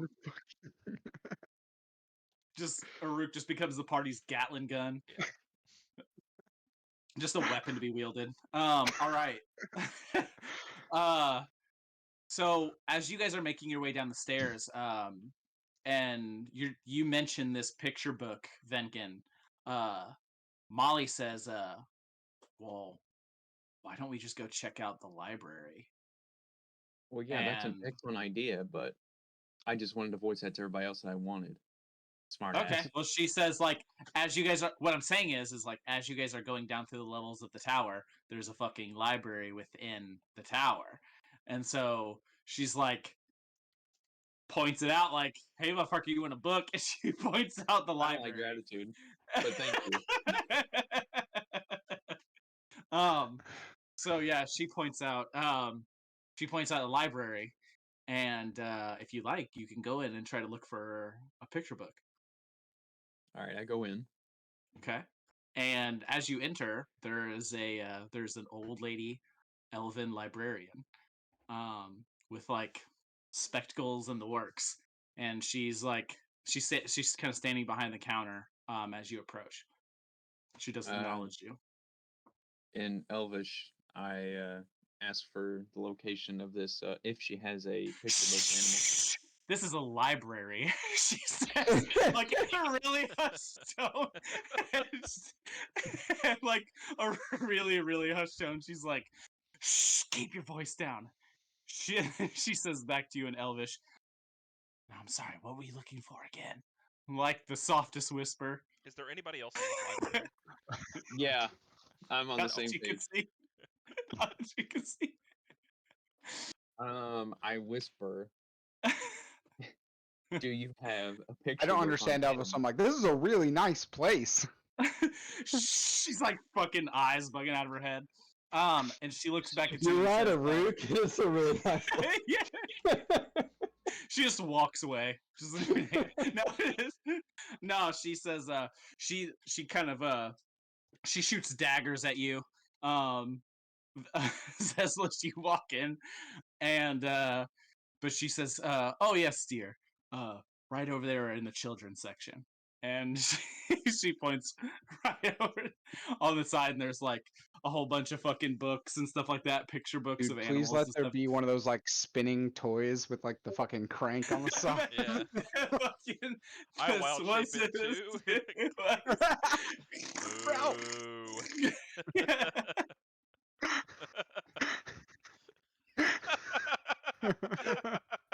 Can we get one of those, please? I didn't hear what'd you say. Some kind of spin. You know one of toy? those children toys with like the spinning thing and it has like the cow and the dog and you pull the little lever The down. arrow, yeah. I wild shape into. Oh fuck. Oh shit, The that's cow so says All right, my mission is complete. I'm in to cry. Hang on, I'm sure there's a gift for that. Okay. So yeah, Venkin, you find a book of like sea animals, and you find a book of like sea animals and land animals, and then a book of like rare animals. Oh Okay. god. And a CNC, a magical CNC. That would be fucking hilarious. We should Oh, ask okay. Ebenezer to make one with all of the animals. No. Oh my god. Yes, that exactly. I'm gonna ask him. Is there any of those in the library? Unfortunately, no, they're too loud. I didn't say we had to pull it. I just want to know if they're in there. 'Cause they'll let you- No, Damn it. there's no, it'd be too loud. She wouldn't allow those kinds of toys. They're only those like shitty like move the bead along the wire toys. Shitty abacus. The fucking abacus, yeah. The shitty abacus. Here, play with math. Dude, I used an abacus today. You what? I used an abacus today Why? for math. He is a canon scientist. I am. I figured there was just a computer program you guys used. I didn't know you guys went back to Stone Age. So we have to train on a manual. And Oh, abacus are manual as fuck. Okay. Is there a graphical board of all these animals, or at least two separate ones I can put back to back? What do you mean? Like, no, they're like actual like books. They're like books where you have to like flick pages and stuff like that. But there's like pictures. yeah, Drawings. there's pictures. There's pictures, and then there's like there's pictures in there, and there's like a description of each animal on each page. Basically, and stuff there's like that. National Geographics in there. Something like that, yeah. zoo books. Yeah. Out of game, how do you want me to like which animals? So just like basically what you'll do is you can just like study these and then Get a list together and give it to him. like whatever animal We're losing you again. you really hunting to wild shape. Nick, we lost you again. There we go.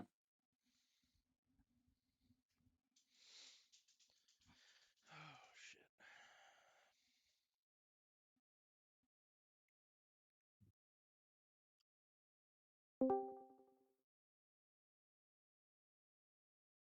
All right, what about now? Better, but continue. Okay. So And animals are in what perfect. book? Fucking hell, motherfucking goddamn fucking internet. Let's drop my video for a minute, see if that helps. Can you guys hear me clearly? Okay. Yeah. So you can just study these books, and then I can either send you a list of Nick, we lost you. I swear to fucking God.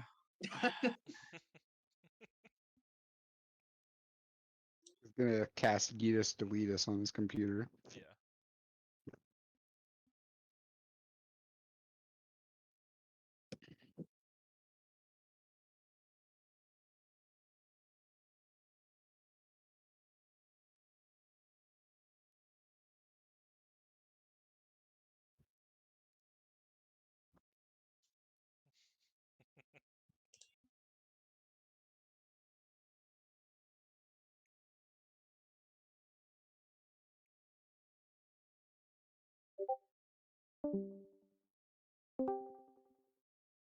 Okay, what about now? Fine so far. It's always that first two sentences, and then Okay, testing. I'm gonna say a couple of sentences. Hopefully, it doesn't fucking cut out on me. Okay, I seem to be good. is that Burt Reynolds? It's the dude from shit, what the hell's that movie? Smokey and the Bandit, I think. Yeah. That's Burt Reynolds. So you can study these 2 books, and then Okay. I can either build you a list of what the animals are in these books, or if you like, if there's any particular animals that you would like to be able to wild shape into, you can just send which animals in particular you'd like to wild shape into to me, and I can approve or deny them. It's up to you. However you'd like to do this. Because I don't know if there's like something specific you're looking for, or if you're just looking for a wider array. Because I mean, you did grow up in a forest, so most of the animals that you're going to encounter in a forest, like most manner of like bugs, spiders, that kind of shit. Most small birds and some large birds and stuff Okay. that you've I'll do. seen, shit like that. Okay. Yeah, I think a lot of them that I can't remember now, but I think a lot of them I was looking up were just kind of hard to justify that I'd seen them. But I'll do the legwork. I'll make you a list. Okay, cool. Yeah, just send me what it is, and I'll tell you if you know if there's something like that are just so fucking rare that nobody sees or Yeah. anything else like that. But if it's common enough, then we'll see what's going on with that. Okay. All right. Is there anything else that anybody else would like to do before you guys get your armor and get your book back and all that other kind of stuff and start to begin to move towards the next phase of what it is you guys are wanting to do? Whether it be plane shifting to hostile planes of existence or fighting dragons. I want to go get my armor back. Okay. All right. Yeah. So I'll just say that you guys. We also need to go to a tavern to look for more gems. Yeah. Okay. Yeah. So you guys kill some time. You guys go get your armor and everything else like that. Kind of the end of the working day. And towards the late afternoon. How does the enchantment work?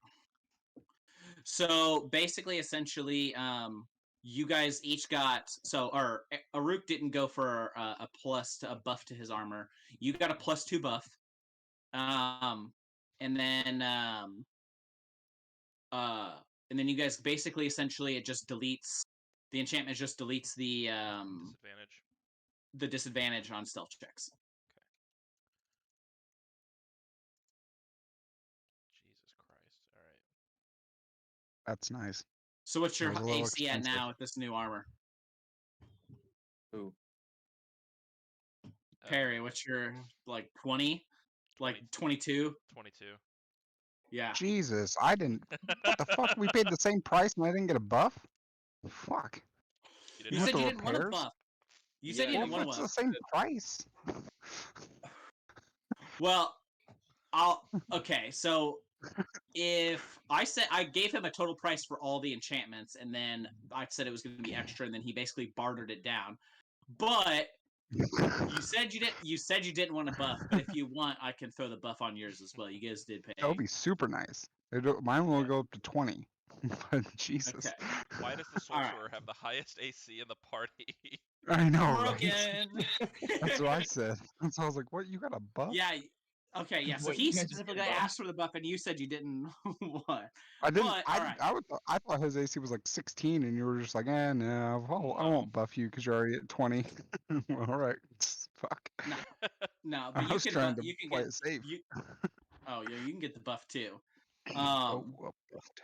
But anyways, so yeah, you guys get your armor, you get yours back, or you get your really dope shark skin armor, Venkin. It's actually like, so I imagine with like the hide armor and shit before, this motherfucker had almost like a Caveman look? swamp monster / caveman kind of look to him, especially like with all those hides and furs and stuff like that out on the sea. Now, Venkin's got some actually pretty sharp looking armor. It probably fits him a little bit better, maybe a little less like he still looks massive, but maybe not quite as massive because it fits him a little bit better. So and then however like Venkin, if you want to update like your character sheet, however you would want that armor to like look, I'll give you free reign on the aesthetic of that. However you would want him to look after in this brand new shark skin armor. If you want to actually give him like a piratey vibe, I'm totally cool with that. However you want to handle it. Okay. So you can, what was the AC on that again? 14? yeah, it was the 14 plus dex base leather armor. So So that bring your AC up to what, 15? Yeah, +1 with the shield, but Okay, cool. All right.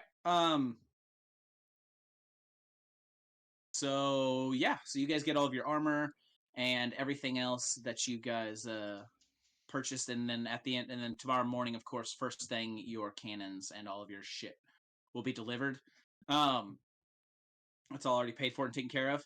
Yeah, so you guys are now free to we can go ahead and skip to past that being delivered if you guys would like to get onto your next to whatever it is that you guys decide to do. So you guys are now, it is the next morning. You have all of your shit, and you guys are in the Bay of Kathir on your ships. What's your next move? astral plane? Question mark. We can try to plane shift, I guess, if you want to. Okay. So you guys are gonna so you guys are talking about going to which plane was it again? Astral.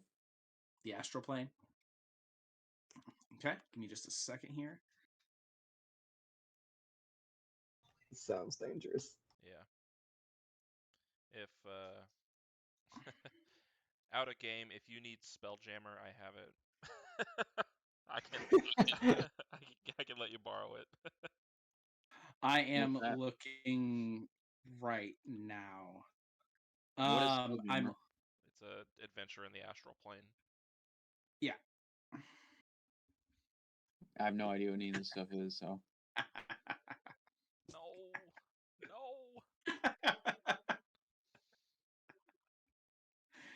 No. This is gonna be bad. Okay. this is okay. Okay. Hold on. Hold up, hold up. All right. So, what do you guys want to do for the next campaign after this BJ? Oh, never mind. I was looking at the casting time for plane shift. I was hoping it wasn't going to be like an hour or something, but it's touch. Yeah, I think we basically just sing Kumbaya. Yeah.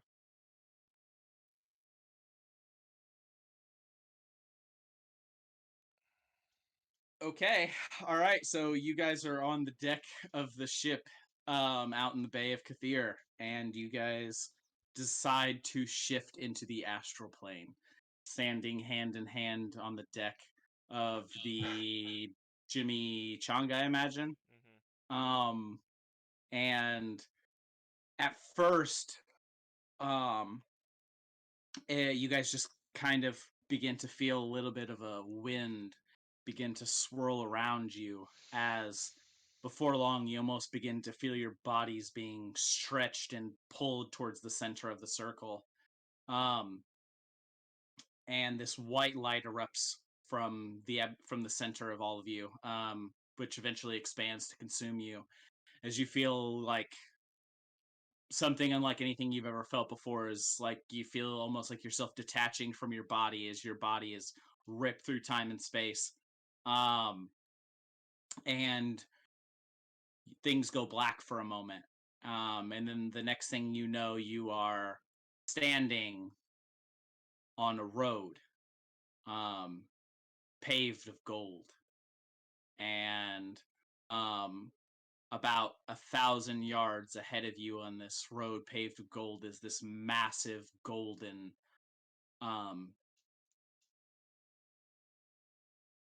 castle. Doesn't even begin to describe it. It's this massive golden structure in the middle of this desolate wasteland, and it's the gleaming from the light that's bouncing off of this thing makes it almost hard to look at, as every inch of this gold city is polished. But where there are the only places in the entire city where there's any relief from this basically wall of gold are these massive domes that are atop each of the spires that seem to be made of some kind of red glass or gem like material that reflects light in endless directions. And yeah, you guys are now standing in this place that is absolutely and wholly alien to you in every way. It's fun. You guys want to go take a look?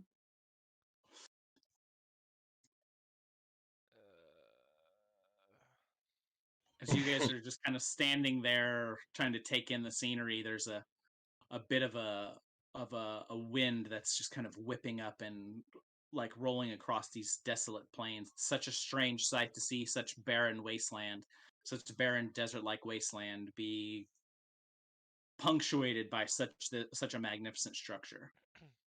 I mean, I guess we could check it out, and if shit goes sideways, we can plane shift again. I gotta have a long rest. Fuck. Bro. I said that in the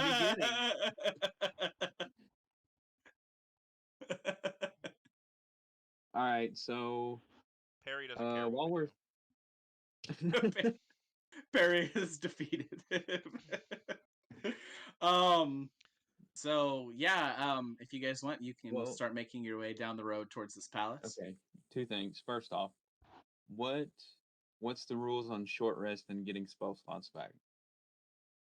So let's see. I think it's class specific. Oh, is it? So let me look at Druid 5e. Let me see here. It should. I don't think you get spell slots back. I don't think you do. You regain all expended spell slots when you finish a long rest. Choose it. Wait. Hang on. I'm seeing something. Okay. While I'm looking at that, I do want to cast Commune with Nature. Okay. I can influence from other planes of existence, at least, especially buildings.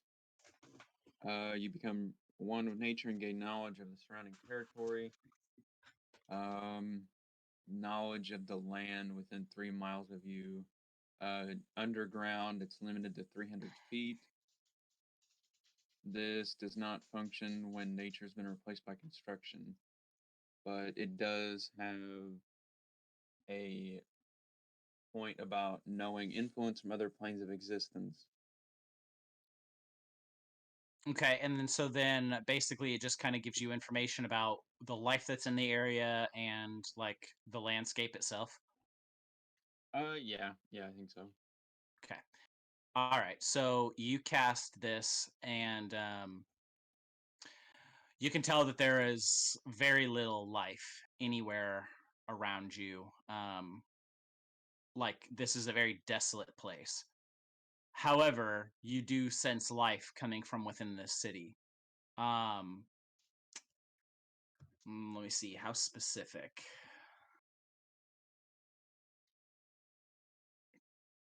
Is this a druid? Is this a druid like ability, or is this a spell? Commune with nature. That's a spell. That's right. Okay. I want to see. Just 1 second. I want to see exactly. So I want to give you as much as I can. Okay.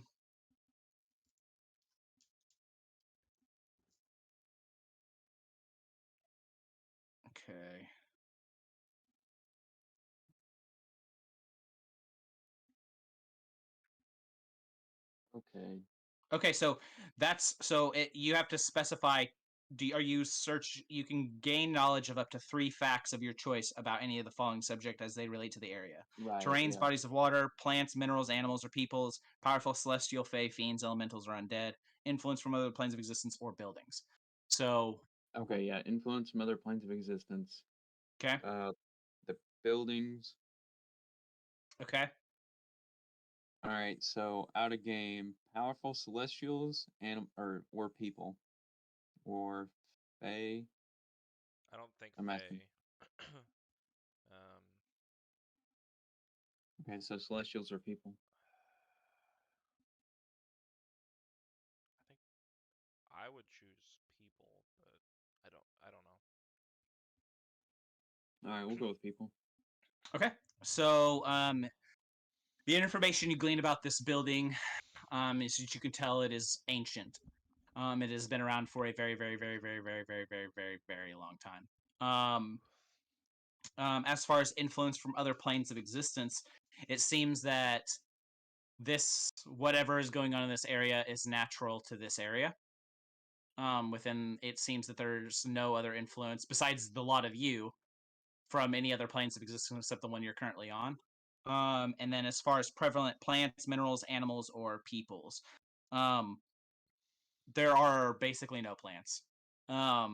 Minerals, there's like a lot of like sand and silica and like things like that. There's some iron, shit like that. As far as animals or peoples, um, in this area, there are some large kind of like semi like not massively large but decently sized creatures that are almost like prey, like some like they would be the kind of animals that you would think would be prey for something larger. And as far as people, there are no people, But there is a building. but there is a building.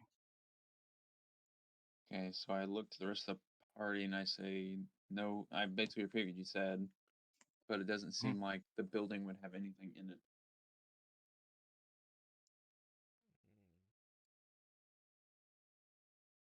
All right. Let's go check it out, I guess. Okay, so as the party makes your way up to this gigantic, massive golden city, you approach these massive, absolutely colossal golden doors that are the main way into this city. Are you going to knock on them? Shout? They are closed. I'll knock. So you knock, just a dong dong dong, and you hear this knock like reverberate, like through the walls. And after a few moments, you kind of the reverberation dies down, as it almost seems like the entire city tolls with the 3 raps on the door. And after a few moments, you begin to feel the earth kind of rumble a little bit beneath you, and then you begin to hear what can only be described as the sound of something absolutely massive climbing up the side of something. And as you guys, I imagine, begin to slowly back away from the door, you once again, the top of the spire is once again like within your field of view, and you see a massive red gem encrusted dragon standing perched upon this highest tower. This thing is bigger than any dragon you've ever seen in any book, anything you've ever seen, and it bellows in this deep, deep voice and says, "Who dares approach my lair?" We asked for it. You guys wanted a dragon, right? Ask and you shall receive.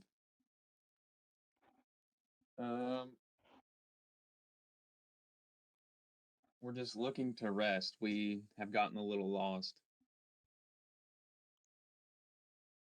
This dragon begins to scale down the side of the wall, and then crawls up over the gate and peers down at you. And says, as you feel the heat from his breath kind of like flashing over your skin, as he says, "Lost travelers." And he says, "It has been quite a while since anyone has knocked on my door." And he kind of begins to like, with this massive eye that is like just absolutely colossal in size, you kind of see his pupils like fidgeting and looking over all of you.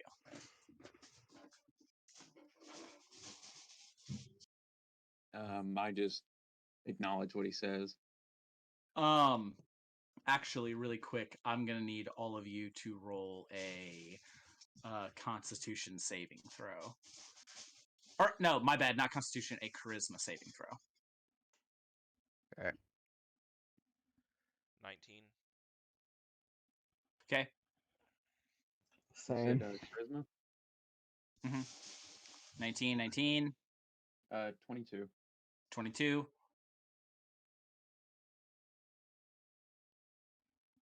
17. 17. Okay, so all of you are afraid. Very like as this dragon is like no, you guys are like under this like this dragon's fear. Like the dragons have a fear aspect to them that like basically permeates out around them and terrifies everything and within a certain sight, within a certain range. A fear save. Oh wait. Okay, so I have the ability to communicate in a limited manner with beasts and plants. I have advantage on all charisma checks you make against or towards them. Okay. If you'd like to try to roll for higher than 22, you're more than welcome to. Yeah, I don't know if that's gonna happen, but yeah, it didn't happen. Okay. So yeah, you are all like as this dragon peers his head and says what and speaks the words he spoke over the side of this massive golden wall. Like I might need poo-poo checks from a couple of you that rolled like anybody that rolled below a 20, I'm gonna need a little bit of like a bowel check on this one. As he bowel I don't that needs to be a D&D It's a stat nat bowel 20. fortitude. Nat 20 Aruk on my has bowel check. very stout bowels. That's an 11. I wish that I really wish that would have been my fucking goddamn check. But 18 with no modifiers. Gotcha. why Okay. do I roll So, really well on these? Perry, you did get above average, but only just. Everyone is able to keep their pants clean, though. Perry, you do squeak out a bit of a fart.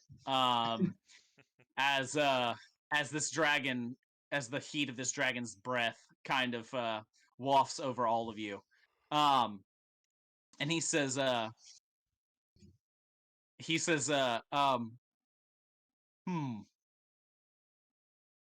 come inside.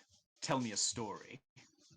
It's been quite a while since I've been entertained, and the doors open.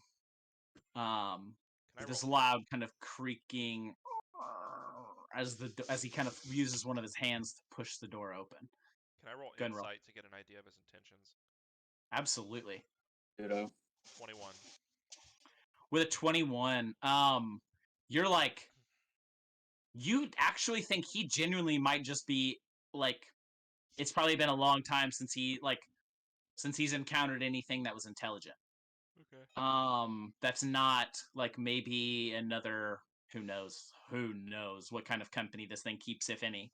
And so you can't be certain that he's not going to get absolutely bored with you and eat you, but at the same time, you think he actually might be slightly genuinely like curious to see if you guys might have anything interesting to say or I got this. be I'm just gonna tell entertaining you in my any story way. so far. There you go. Damn, this is where Red would have came in handy. Yeah, as a bard for sure. Oh yeah. Absolutely for sure. So the doors open. And Zezel, you said you're going to tell him the story of the party. You're gonna tell him the tale of you guys' adventures thus far. Yep. Okay, so what I'm gonna have you guys do is, as these doors open and you guys make your way into this dragon's keep, he kind of is sitting perched up on the side of this massive spire, and he is just kind of listening to you. And Zezel, go ahead and roll a performance check to see how well you can like embellish this story. And I'll say that if anybody wants to cast like guidance or Yeah, I'm gonna do that too. gonna do It's a it. lend D4. some aid, I this is rolled your really well, chance. so do I get to add anything to it? You get Oh yeah, 2d4. performance. D8. Yeah. Or, yeah, Yeah, 2d4 rather. 2d4 plus your So- charisma.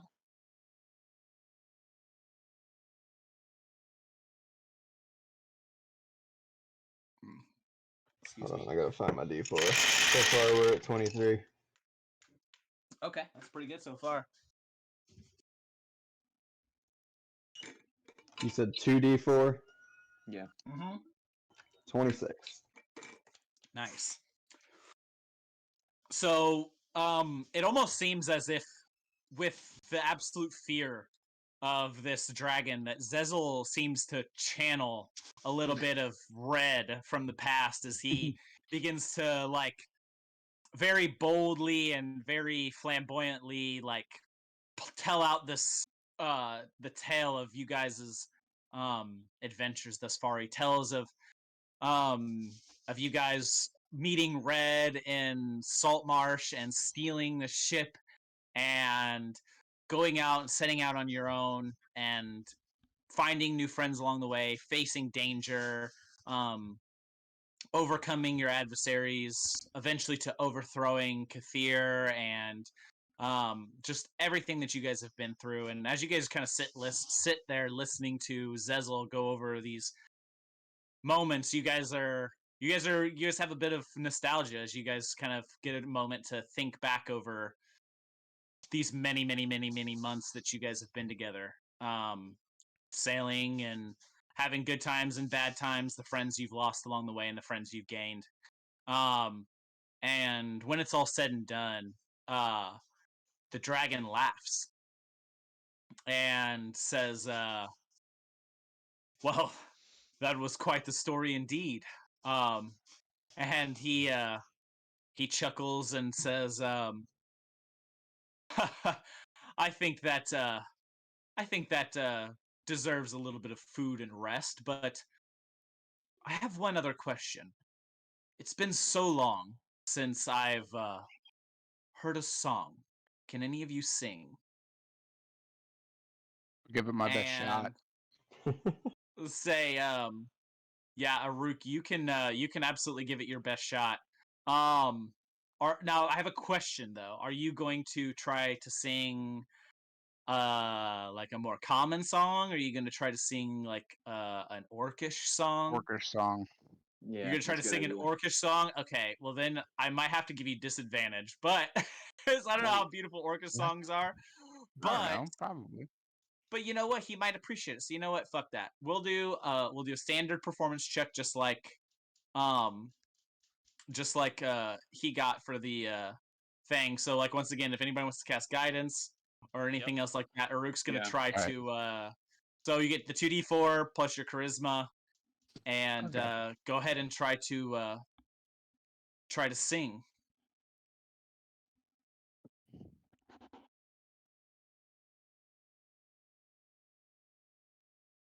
Yeah, that's a Shit, I think Cole just dirty blasted out 20. his fake. What? I said, oh shit, I think Cole just blasted outer space. It just 1 second Cole was there, and the next second it was a galaxy. Oh, yeah. Yeah. So you got a Dirty dirty 20.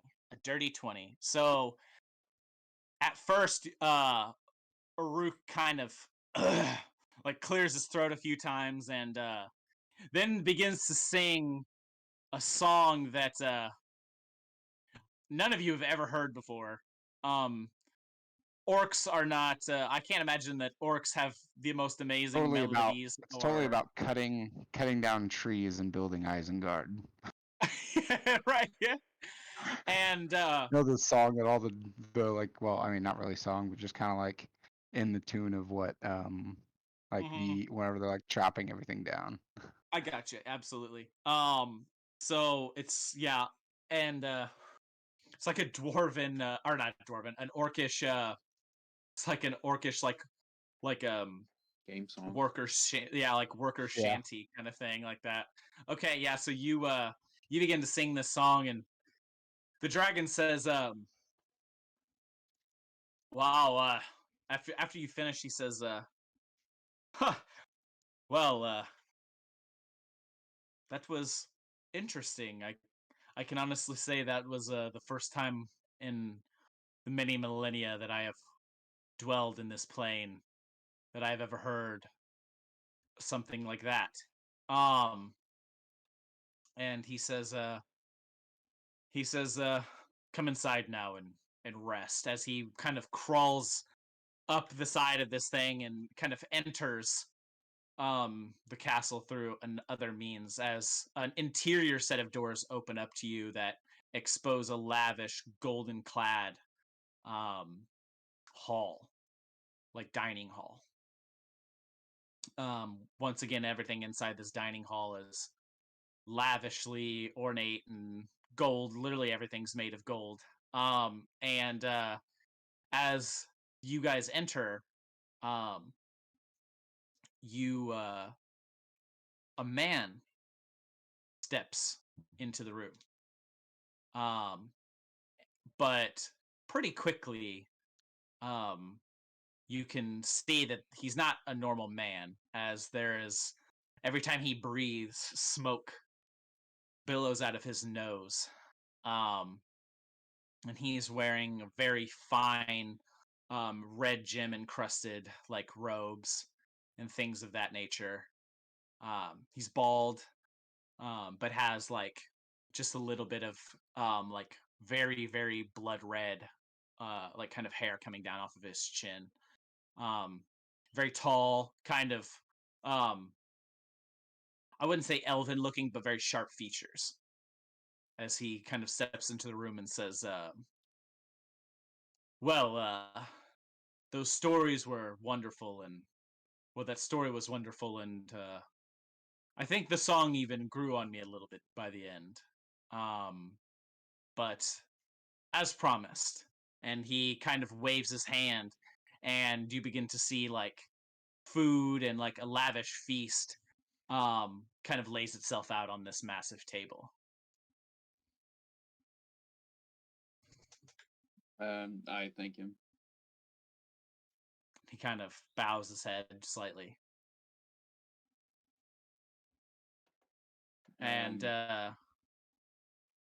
there anything anybody would like to do here in this moment before you guys sit down, before you guys...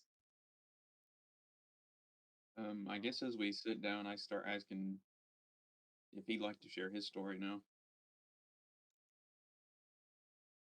He you can kind of see that it's... Go ahead and roll insight.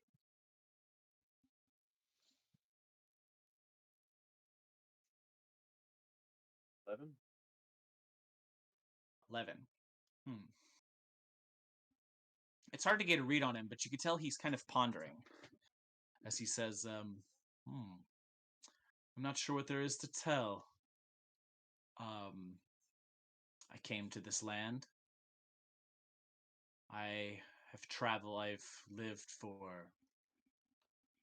And he kind of looks at you and says, "How long have each of you lived?" 20. 42 years. 65 years. He says, Looking up how old he is. a Give me a minute. drop in the bucket. Right.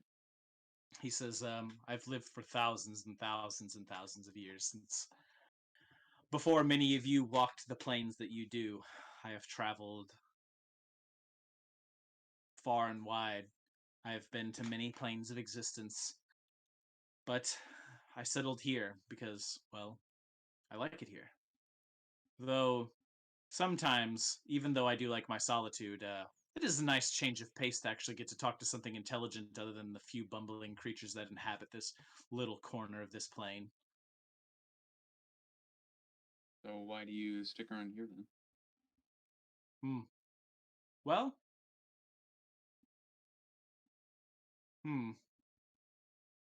it's a good question. He kind of just trails off. He doesn't really, you can kind of tell he's kind of he doesn't really have an answer to that question as to why out here, why this place.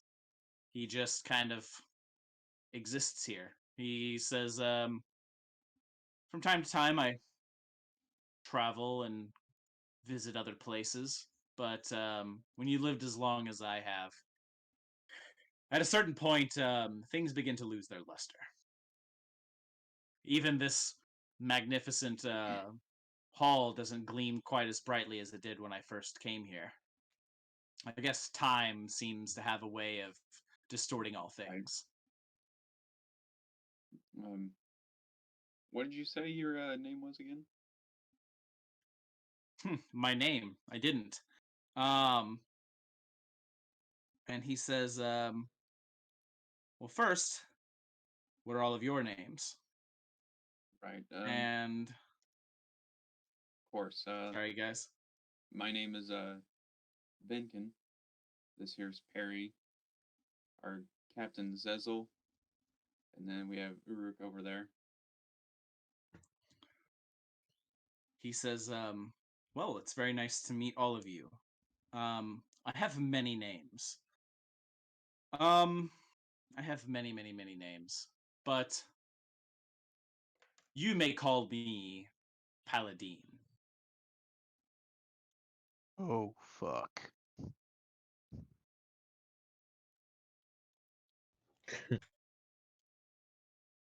Well, boys.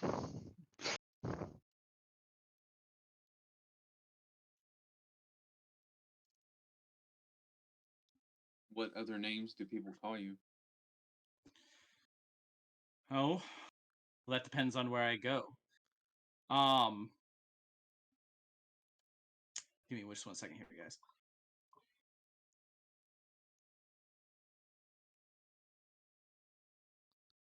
How do you spell this guy's name? Paladin with an E.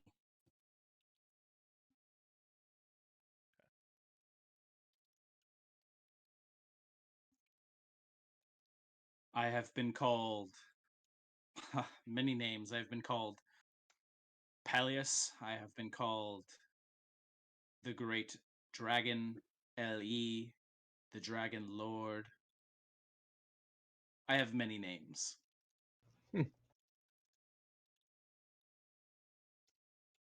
Glad we decided to talk to this guy.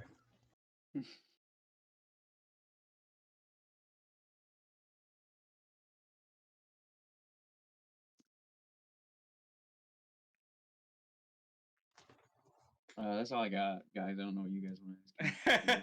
Eat. Yeah, sorry guys, I didn't expect to have to come up with a an entire other Right. plane of existence with all of its inhabitants and political and all that other kind of shit on the fly. But I'll say that I'll say that that you guys spend the evening actually having quite pleasant conversation with this individual. You guys eat, the food is delicious, and he offers you bed to rest at the end of it all. And after a night of drinking and feasting and talking and merriment, maybe a few more songs are sung, and you guys get the long rest that you needed. And you wake up well rested with all of your spell slots back, and as you make your way back out into the main areas and to the dining hall, you find Paladin waiting on you, and he says, I had a wonderful time last night, and I have a parting gift for you. And he kind of waves a hand, and a cask is like materializes on the table in front of you. And he says, this is a cask of the finest wine that any of you will have ever tasted. And it is my gift to you. And it is called well, funny enough, dragon's blood. And he says, I hope you will enjoy. And And some yeah, Ebenezer's. so you guys, is there anything else you guys would like to say to this entity before you guys decide to try to plane shift back into your plane of existence, or anything else that you would like to ask him? Or Yeah. Okay. I want to let him know that we are preparing for a battle potentially against a primordial being back in our plane of existence, and I want to ask him if by chance he would be able to assist us when the time comes.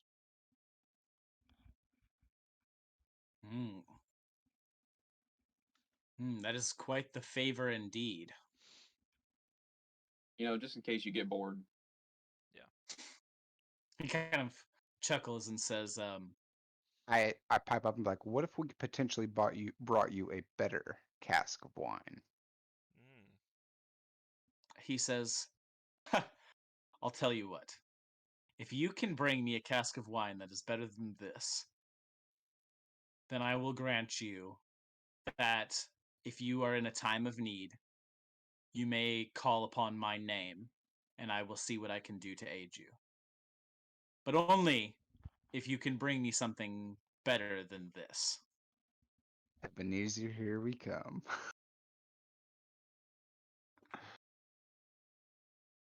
Deal. All right.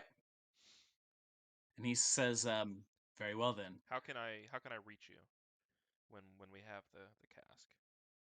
I have divination out of game. He says, he without you even having to say anything, he looks over at your friend at Venkin and says, I believe your friend here should, since he's the one that was able to get you here, I believe that Very well. that he will be able to contact me as well. Fair enough. So, yeah, you guys cast your spell. Are you heading for the? Are you heading straight into this dwarven city beneath Kathir, or are you guys gonna? Is that the specific point you guys want to return to your plane in? I think so. I mean, that was the We're whole ready to- point of. Yeah. Gotcha. Okay. Yeah, I just wanted to be certain that your mind hadn't changed or anything like that. All right. So you guys cast your spell, and once again, this light emits, and you guys are torn through time and space before you find yourselves standing in a long hall deep beneath the earth in a musty and slightly damp hall, with cobbled stones around you, and before you is a door, and this door it's much smaller than the Okay. door that you guys just knocked on, but you can see that there are dwarven runes carved into the door, and inscriptions, various inscriptions in Dwarvish. And I believe that's going to be a pretty good place for us to go ahead and end this session. With